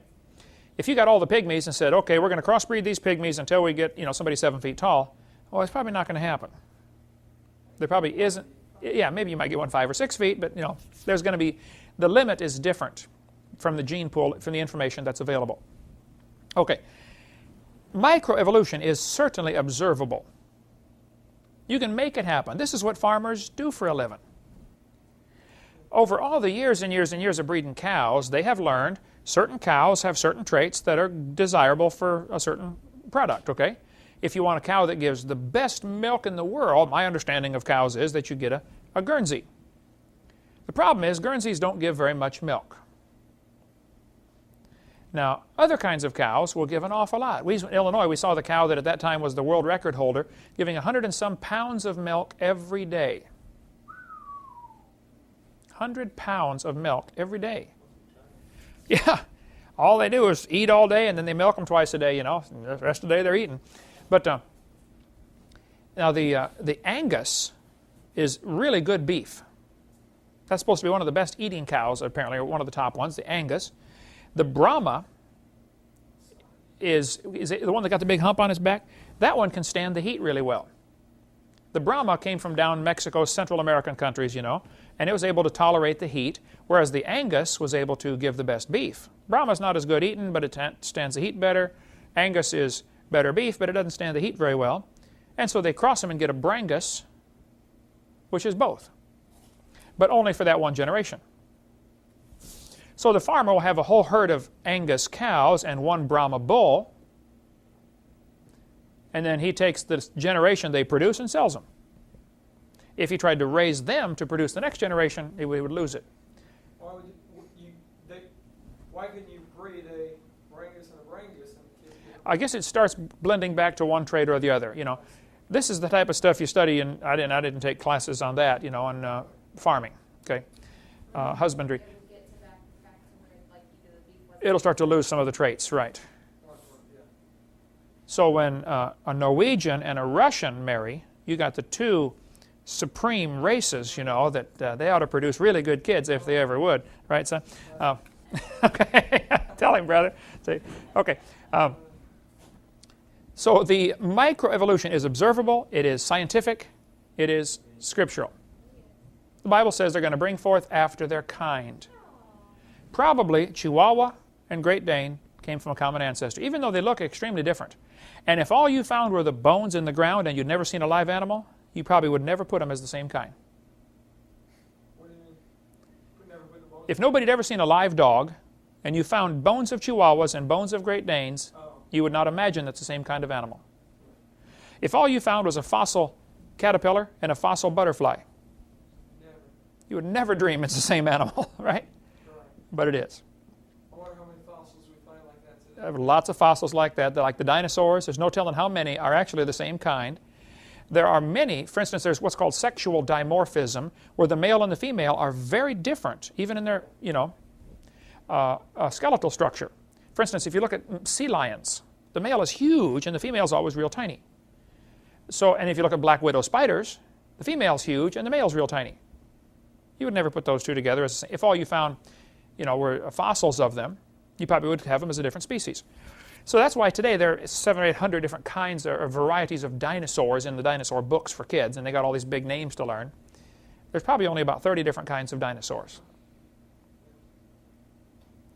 But there's all these variations. Who would ever put well, some animals, as they grow, they go through totally different stages. Caterpillar, butterfly. Others, like a baby grasshopper, looks like a big grasshopper, just smaller. Whereas a baby butterfly looks like a worm. Same thing with a fly. It's a maggot. Then it becomes a fly. Okay. Some go through several of these stages. Yeah, tadpole. Then it's got 2 legs. Then it's got 4 legs and a tail. And then it's got 4 legs and no tail. Do they ever try to use that as proof of evolution? Some do.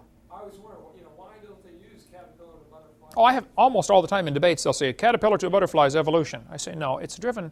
This is directed by a very complex code. The caterpillar isn't doing this on his own. I mean, it spins a cocoon, turns to jelly inside, and reforms with wings that can fly away. Explain that to him. Yeah, how did that evolve?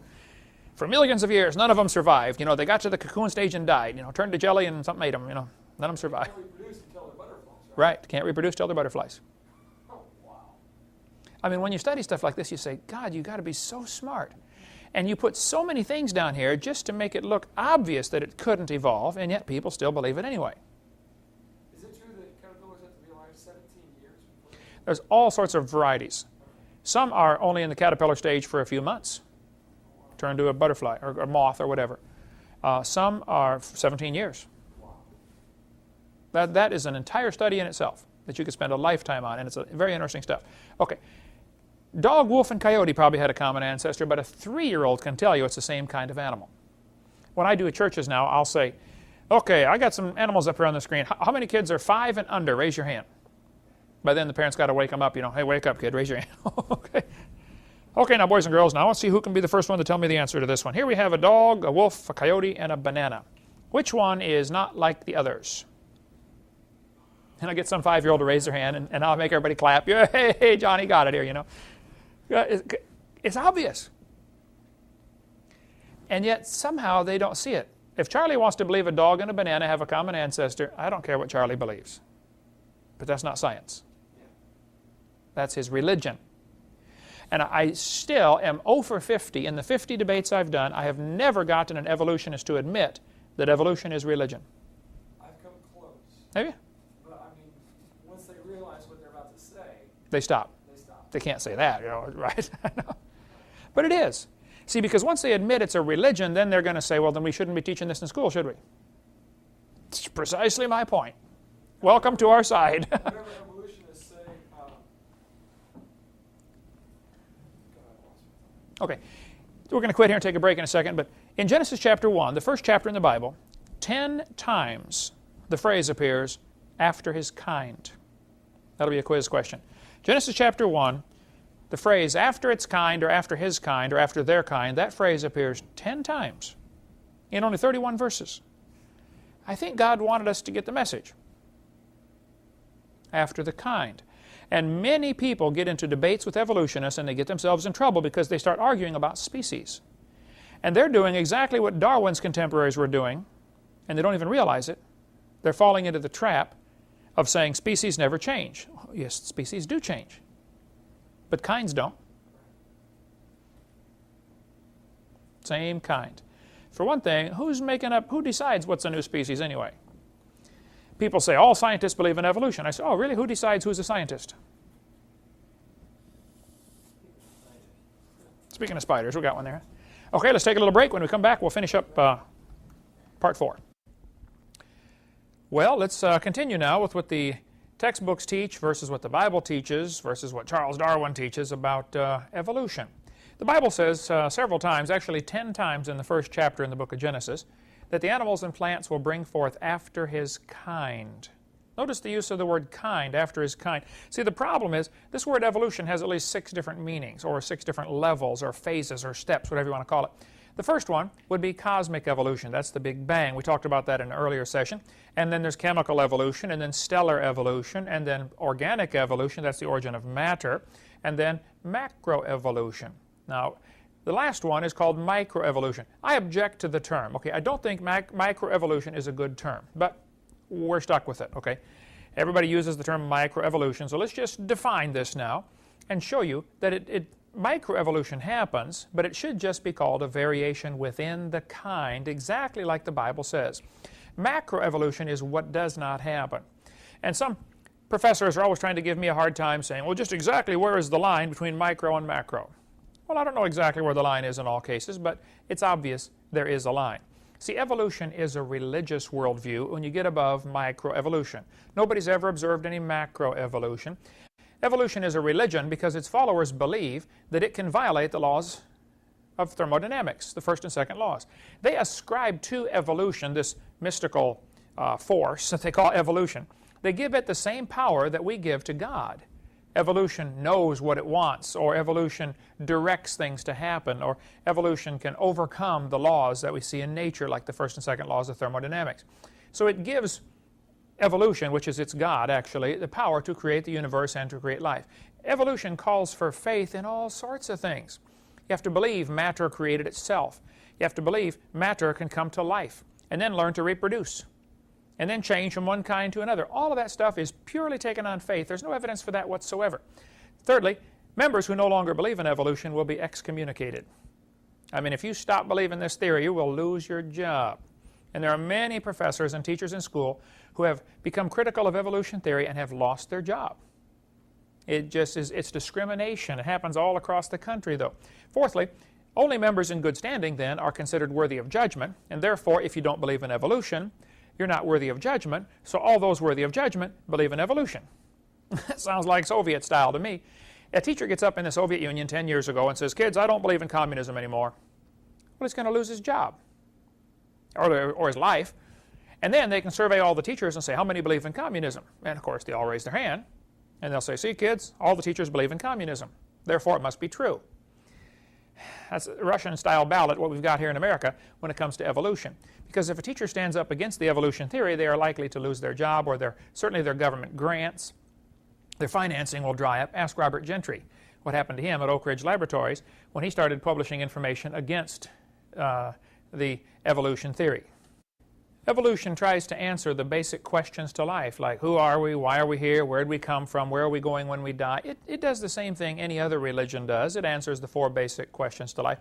And evolution is often deified. If you look in literature dealing with the subject, you'll see the word evolution is capitalized, as if it is God of some kind, and it's certainly not. Evolutionists like to focus the discussion on microevolution because that's all there are is examples from microevolution. There are thousands of examples of that. You know, dogs produce a variety of dogs, and they'll say, see, evolution happens. No, microevolution happens. Variations happen, but that doesn't extend any farther than that. And they keep focusing on examples from microevolution because they want to draw the attention away from the fact that there is no evidence for any of the rest of them. They are all pure religion. So I get all sorts of letters and phone calls and emails from folks that are upset with me because I try to include the other 5 in with evolution theory. And they'll say, well, evolution doesn't deal with the origin of life. Evolution doesn't deal with the Big Bang. Okay, if that's really what you mean, then why don't you help me get that stuff out of the textbooks? See, they don't want to help get it out of the textbooks. They like it in there because it kind of helps, you know, foster what they believe, but it's certainly not part of science. Okay, the textbooks teach 20 billion years ago there was a Big Bang where nothing exploded and produced everything. And then about 4.6 billion years ago the Earth cooled down, developed a hard rocky crust, and it rained on the rocks for millions of years and turned them into soup. This textbook says, as the Earth formed, the surface was hot like the moon, and there were large pools of bubbling lava, and then it rained on the rocks and formed the oceans. And swirling in the waters of the oceans is a bubbling broth of complex chemicals, this textbook says. Progress from a complex chemical soup to a living organism is very slow.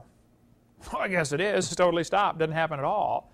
But they believe non-living material came alive about 3 billion years ago. This textbook says the first self-replicating systems must have emerged in this organic soup. Now here we have systems that are able to replicate, in other words, reproduce themselves. And they say, well, it must have emerged. You've got to watch that word emerged. It occurs all through the textbooks. It means nothing. They'll say, man emerged on the African continent. What do you mean, emerged? Oozed out of a rock or something? How did this happen? That's not science to say self-replicating systems must have emerged in this organic soup. That is meaningless. So they teach, you know, life appeared in the rocks from the soup about 3 billion years ago. And I oftentimes, they'll say, do you think all the dogs could come from 2 dogs on Noah's Ark? And I say, well, do you believe all the dogs in the world came from a rock? Which is precisely what they believe. See, jumping from microevolution, which is observable, to macroevolution takes a giant leap of faith and logic. Nobody's ever seen any of this happen at all. There's a variety of dogs, and they might have had a common ancestor, and it was a dog. Macroevolution is imagination. It's based on imagination. It's a fantasy. It didn't happen. But they try to always argue, where's the line between micro and macro? I don't know. In every case, I mean, in some cases it's obvious, and I think maybe discovering where the line is a good field of research for science. But to give examples of micro and therefore assume that all the rest go together is not a good pursuit for science. That is a pursuit for religionists, those who want to believe in evolution. That's perfectly fine. So the teachers give the kids examples of one and try to make them believe in the other. In advertising, it is called bait and switch. If I ran an ad in the paper that said, new Mercedes, $10, how many of you would line up to come get the car? Everybody, right? Suppose when you arrived at the door, I said, well, you know, it's actually $99,000. We sold the $10 one. Well, no, hold it. If I run an ad, new Mercedes $10, I better have a new Mercedes for $10. If I don't, it's illegal. It's called bait and switch advertising. I baited you to get you to come into the store, and then I switched it on you for something else. People go to jail for this, bait and switch advertising. But that's exactly what's happening in the textbooks. So students are given one example, one definition of the word evolution, and then once they get them to believe in it, by giving them examples of microevolution, they will switch it to try to include all the rest of them. And by then the kid is hooked and doesn't realize he has been brainwashed. Look at this textbook. It says evolution is change over time. Ooh, now there's one definition. Now watch how they narrow it down though. Down here in the center part, it says, in other words, there is no doubt that living things have changed over time. Ooh, now we're clear down to part 5 of our 6 parts of evolution. They've already bypassed Big Bang. They've already bypassed the stellar evolution, the chemical evolution, the origin of life. Now they're just saying living things have changed over time. Well, what happened to the first 4? See, they switched it on them. Then you go to another page here and it says, evolution is defined as a change in species over time. Oh, now they've narrowed it down again. Now they're changing within the species. Well, I agree with that. See, they're giving a definition of evolution. They keep changing the definition. If evolution is really a change in species over time, then let's get the Big Bang out of the textbook. And let's get origin of life out of the textbook, because that's not part of this. That's how they bait and switch the kids every time. Students are given examples from microevolution, and then the real meaning is slipped in, like they try to talk about cosmic evolution and organic evolution. And then they have the gall to tell the students, if you don't believe in evolution, you don't understand science. I get this all the time. They'll say, oh, but you don't understand science. I think I do understand science. Science means knowledge, things that we know, we can observe, we can test, we can demonstrate. Evolution is none of those. It's not knowledge, it's belief. And if you want to believe it, fine. Just don't call it science, that's all. See, we observe lots of variations, and variations certainly happen, but they have limits. Haven't the farmers been trying to get bigger pigs? Doesn't every farmer want to breed the biggest pig he can get? Assuming he's raising the pigs for sale. Okay, do you think there's a limit to the size? Do you think they'll ever get a pig as big as Texas? No, I bet there's a limit in there somewhere, right? I'm not sure exactly where the limit is, but it's somewhere less than the size of Texas, and maybe a little bigger than they are now. I don't know if you get a 1,000-pound hog or not, but you might get a 1,200-pounder someday, or a 1,400-pounder, but you never get a 4-billion-ton hog. Okay, there's a limit. Variations happen, but there are limits. And the farther you get from the norm, the more problems you have, the more you got to babysit the thing. If you turn them 1,000-pound hogs loose back in the woods, they won't survive. Nature would select against them surviving. There's an optimum size for different climates. Natural selection works, but it has nothing to do with evolution. Roaches eventually become resistant to pesticides. You spray pesticides on a bunch of roaches and 99.99% of them die. Well, the 0.01% that lives is going to then produce the next generation of roaches, obviously. And now, out of those kids, maybe half of them die from the pesticide because half of them inherited a resistance. Okay, that happens. And then eventually you can get a whole population of roaches that are resistant to a particular pesticide. Okay, it's still a roach. And the variation, the information for the variation was already in the gene pool. See, roaches might become resistant to pesticides, but they'll never become resistant to a sledgehammer. There's a limit to the resistance. And they produce the same kind of plant or animal. Variations are still the same kind. When you get into a discussion on evolution, I recommend you don't use the word species. Stick with the word kind. The biblical kind were those that originally were able to reproduce and produce a viable offspring. At one of the aquariums, they have the whalpin, a cross between a killer whale and a dolphin. Well, I don't know if a killer whale and a dolphin came from the same kind or not. They might have originally been one kind of animal that diversified into killer whales and dolphins. I don't know. They certainly are interfertile under special conditions. So I don't know exactly where the line is in every case between what is a kind. And that would be a good field for research. But the fact that we don't know where the line is doesn't mean there isn't a line. And it doesn't mean the biblical definition is not correct. Those that originally were able to reproduce after their kind. See, the information for the variation has to already be present in the gene pool. Maybe you heard about the guys that were trying to find the Northwest Passage across Canada to get to, from the Atlantic to the Pacific. Turns out there isn't one, but they were looking for it. And some of the guys got caught up in there and froze. Well, they dug up the bodies and found out these guys were resistant to penicillin. Well, penicillin hadn't been invented yet. So the resistance to penicillin is already in the gene code someplace. And some people have it, some don't. Like some people can roll their tongue and some can't. I can't, okay? That's just something that's in the gene code. And it's not something that's added or taken away. It's just you can select for that. If you killed everybody that couldn't roll their tongue every 20 years, you killed everybody that couldn't roll their tongue, eventually you'd get a whole population of tongue rollers. Okay, they're still people. That's not evolution. That's variation. Now, the gene pool of the new variety is always more limited.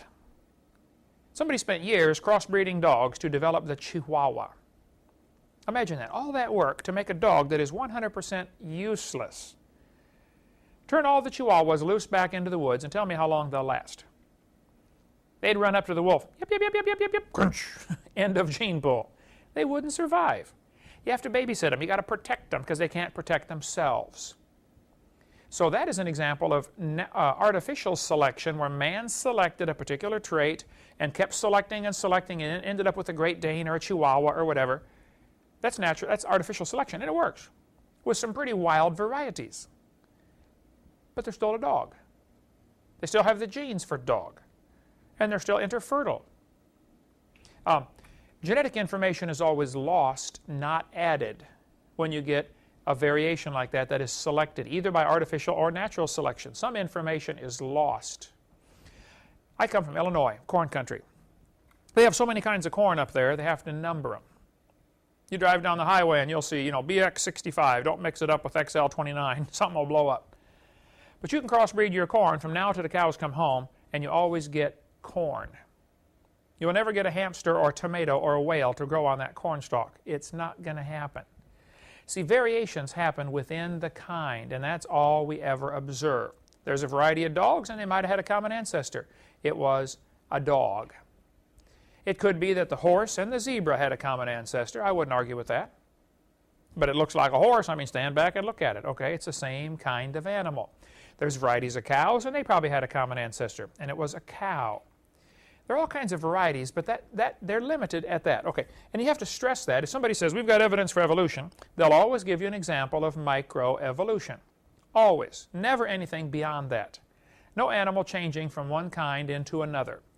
See, what happened, Hutton wrote his book in the late 1700s, 1795, and that book began to take away the idea of a 6,000-year Earth. People began to believe the Earth is millions of years old, or at least, hundreds of thousands of years old in 1795. And then along came Charlie Lyell and wrote this book, Principles of Geology, and he took away the flood. After people read this book, they said, wow, maybe those layers weren't formed by a flood. Maybe they're formed by, millions of years of slow accumulation. And this book really changed people's worldview. And then along came Charlie Darwin and wrote this book, The Origin of Species, and he took away the creator. Everybody started thinking, well, maybe we got here without a creator. Maybe evolution is how it happened. And boy, people's worldview was changed. And those three false teachings are still in textbooks today.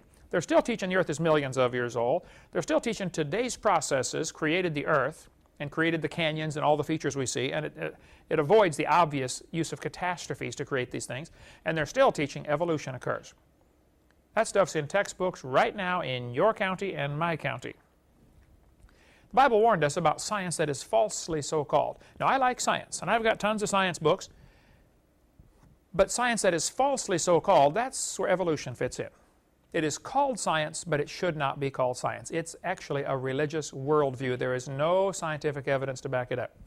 And even Christians that go to college and learn this stuff have their faith destroyed. This professor said, as were many persons from Alabama, I was a born-again Christian. When I was 15, I entered the Southern Baptist Church with great fervor and interest in the fundamentalist religion. I left at 17 when I got to the University of Alabama and heard about evolution theory.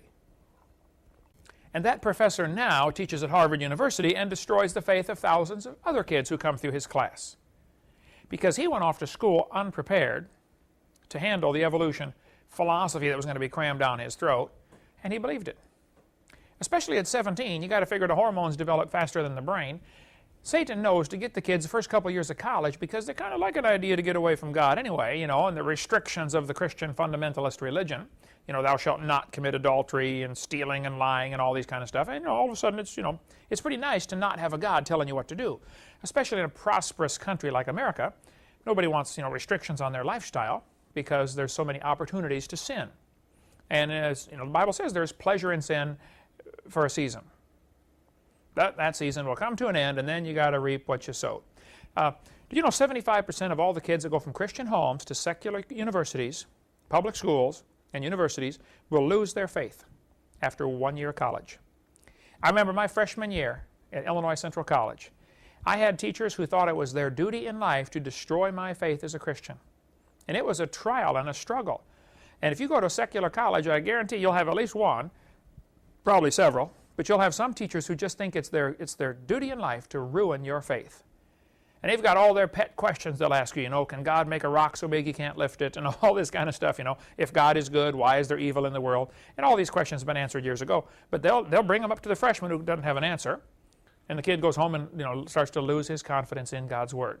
And then, of course, he's away from home, and he's got the peer pressure of his friends who are drinking and have premarital sex and all this kind of stuff, and it just it destroys a large percentage of them.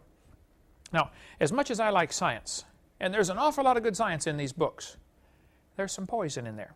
Kids love to learn. I mean, that's normal. I think it's a God-given trait where people want to learn. I like to learn things, okay? But what are we teaching them anyway? Everybody tries to convert others to believe like they believe. I'm working to get you converted to believe like I believe. I believe the Bible is the infallible, inspired, inerrant Word of God. I believe we're going to be judged one day before God.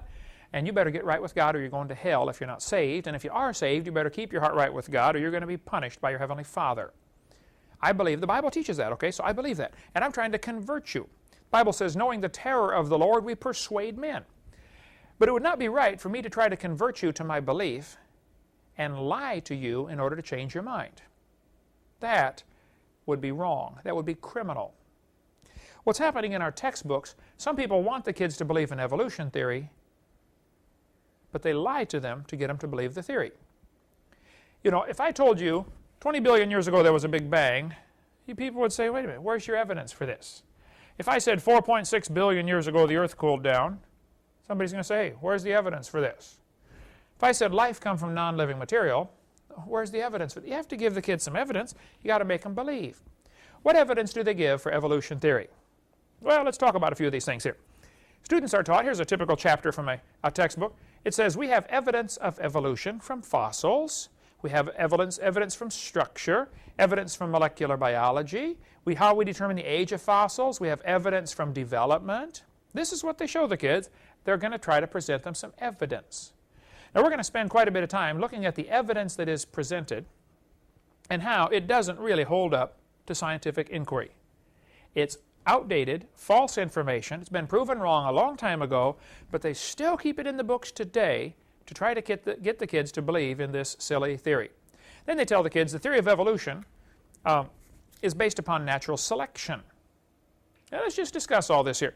Evolution theory is basically based upon two faulty assumptions. Number one, they assume that a mutation will make something new. And then number two, they assume that natural selection will make the good ones survive and take over the whole population. See, in order for evolution to work, one animal has to get a little better than the rest of them, and the rest of them have to die. I mean, evolution is suffering and death and cruelty.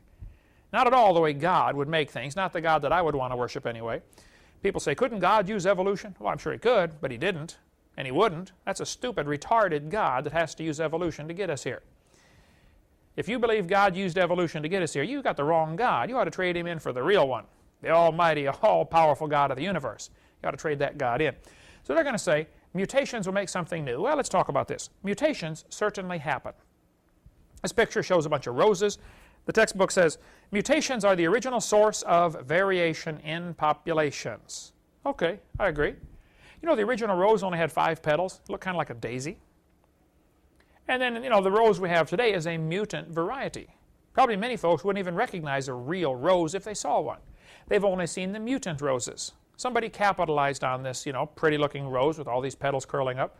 And today we have all sorts of variations of roses. There's white ones and pink ones and yellow ones and red ones and multicolored ones and big ones and little ones and teacup roses and all this. But they're still a flower. That's not evolution. Yes, variations happen, and yes, mutations happen. But even people who believe in evolution, like Pierre Grass will tell you, mutations do not produce any kind of evolution. And again, you got to define this word evolution. They don't produce any kind of macroevolution, none whatsoever. Here's a picture of a 5-legged bull. He can't run any faster. Now, this bull is a mutant. He did not get any new information. The gene code to the bull already contains the information to make a leg. It just built one in the wrong place, that's all. It didn't give him a wing or a feather or a beak. It gave him an extra leg, so there's not new information, there is only scrambled information. Some people write me letters and say, I've got proof for evolution, and they give an example of polyploidy, which is where a plant particularly will double the number of chromosomes.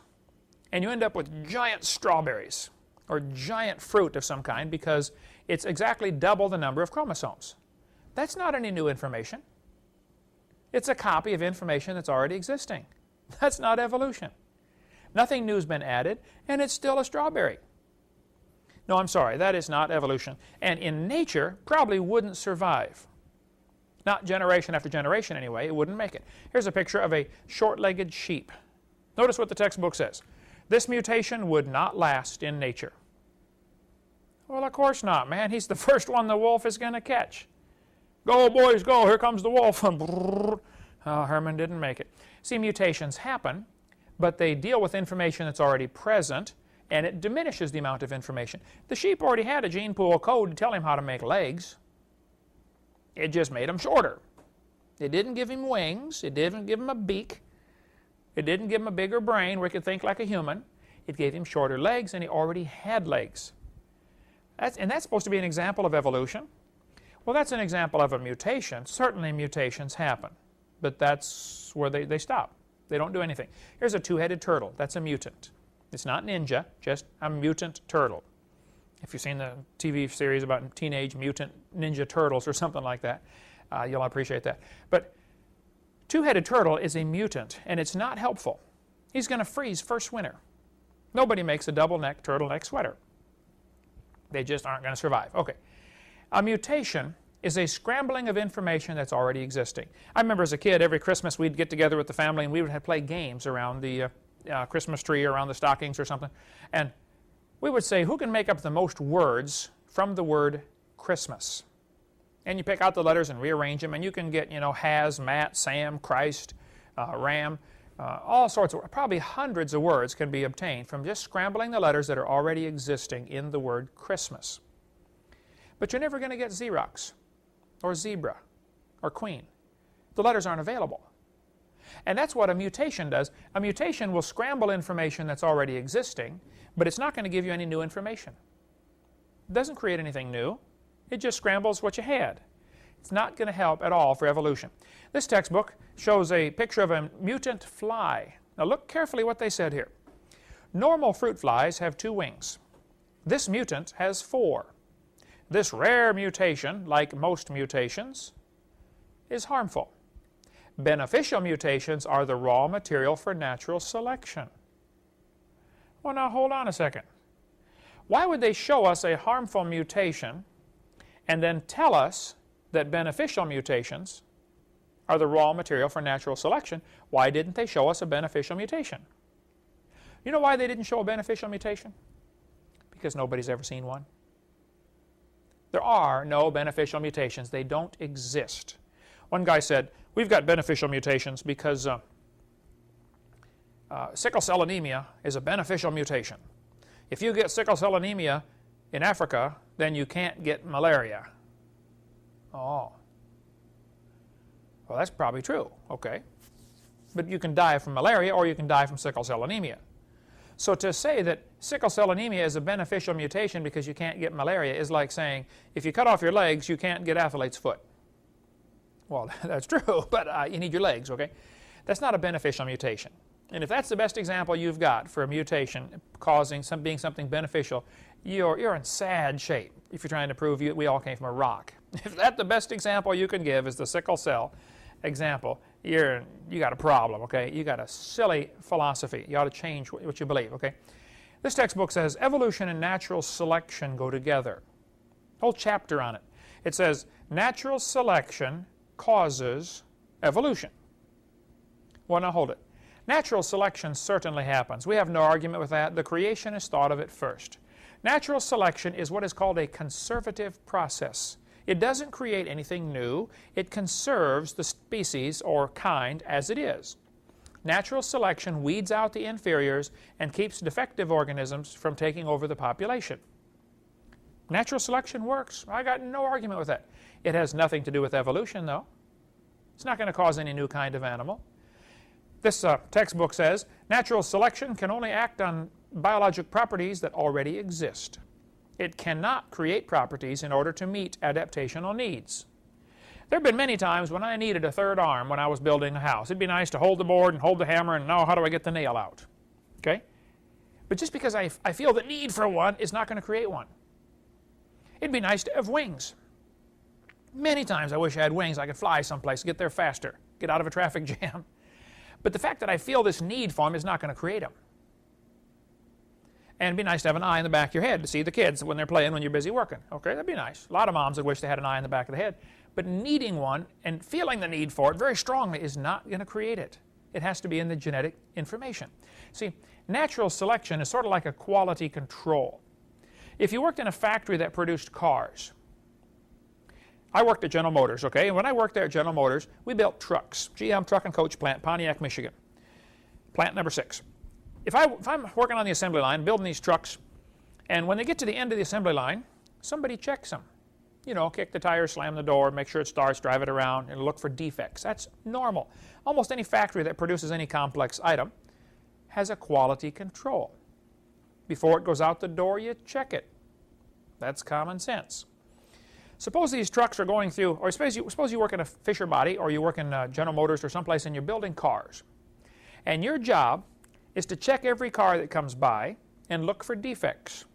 If you find a defect and it's very serious, you reject it. That's what natural selection does. The slowest rabbit's probably going to get caught by the fox or the wolf. So that keeps the species of rabbits fast. If all the slow ones survive, well, then pretty soon the whole population would slow down. Yeah, that would happen. Sure, natural selection works. But it's still a rabbit. It doesn't change a thing. If you're working in this factory and your job is to check the cars coming out the line, and you take out every reject, how long would it take that process to change the car to an airplane? Oh, it never will. See, natural selection doesn't change the animal or plant to something else. And quality control doesn't change the car to an airplane. Design engineering changes the car to an airplane. Natural selection is God's quality control. That's all it is. And survival of the fittest certainly happens. Generally. It's not a really good word, okay, a good phrase. Survival of the fittest certainly, though, does not explain arrival of the fittest. The fact that the fastest rabbits generally survive doesn't tell you how the rabbits came to be. It doesn't help you at all explaining how the rabbits came to be. And survival of the fittest is what is often called a tautology. That is a sentence that means nothing. I'll show you how it works. Ask a professor, say, excuse me, sir, could you please tell me why this one survived? You say, well, because it's the fittest. Oh, question. How do you know it's the fittest? Well, because it survived. Oh, I see. That's why it's called a tautology. It's a useless phrase. Yes, I'll go along with probably generally the strongest survive, okay, but that has nothing to do with evolution whatsoever. If a whale goes through a school of fish and eats 80% of them, it's not survival of the fittest. It's called survival of the luckiest. And that's what really happens. Survival of the fittest, it's a useless phrase, okay? Probably because of natural pressures, the strongest in certain areas will survive, or the fastest, or the smartest, or whatever. But it doesn't change it to something else. It's still the same kind. And you have to keep that thought in mind. Okay, next week we'll take up where we left off, talking about more about Charlie Darwin's book and some of the examples they give today in the textbooks for evolution, and all of which have been proven wrong. And this is the kind of information that will help students that have to go to public school. We'll cover that next week.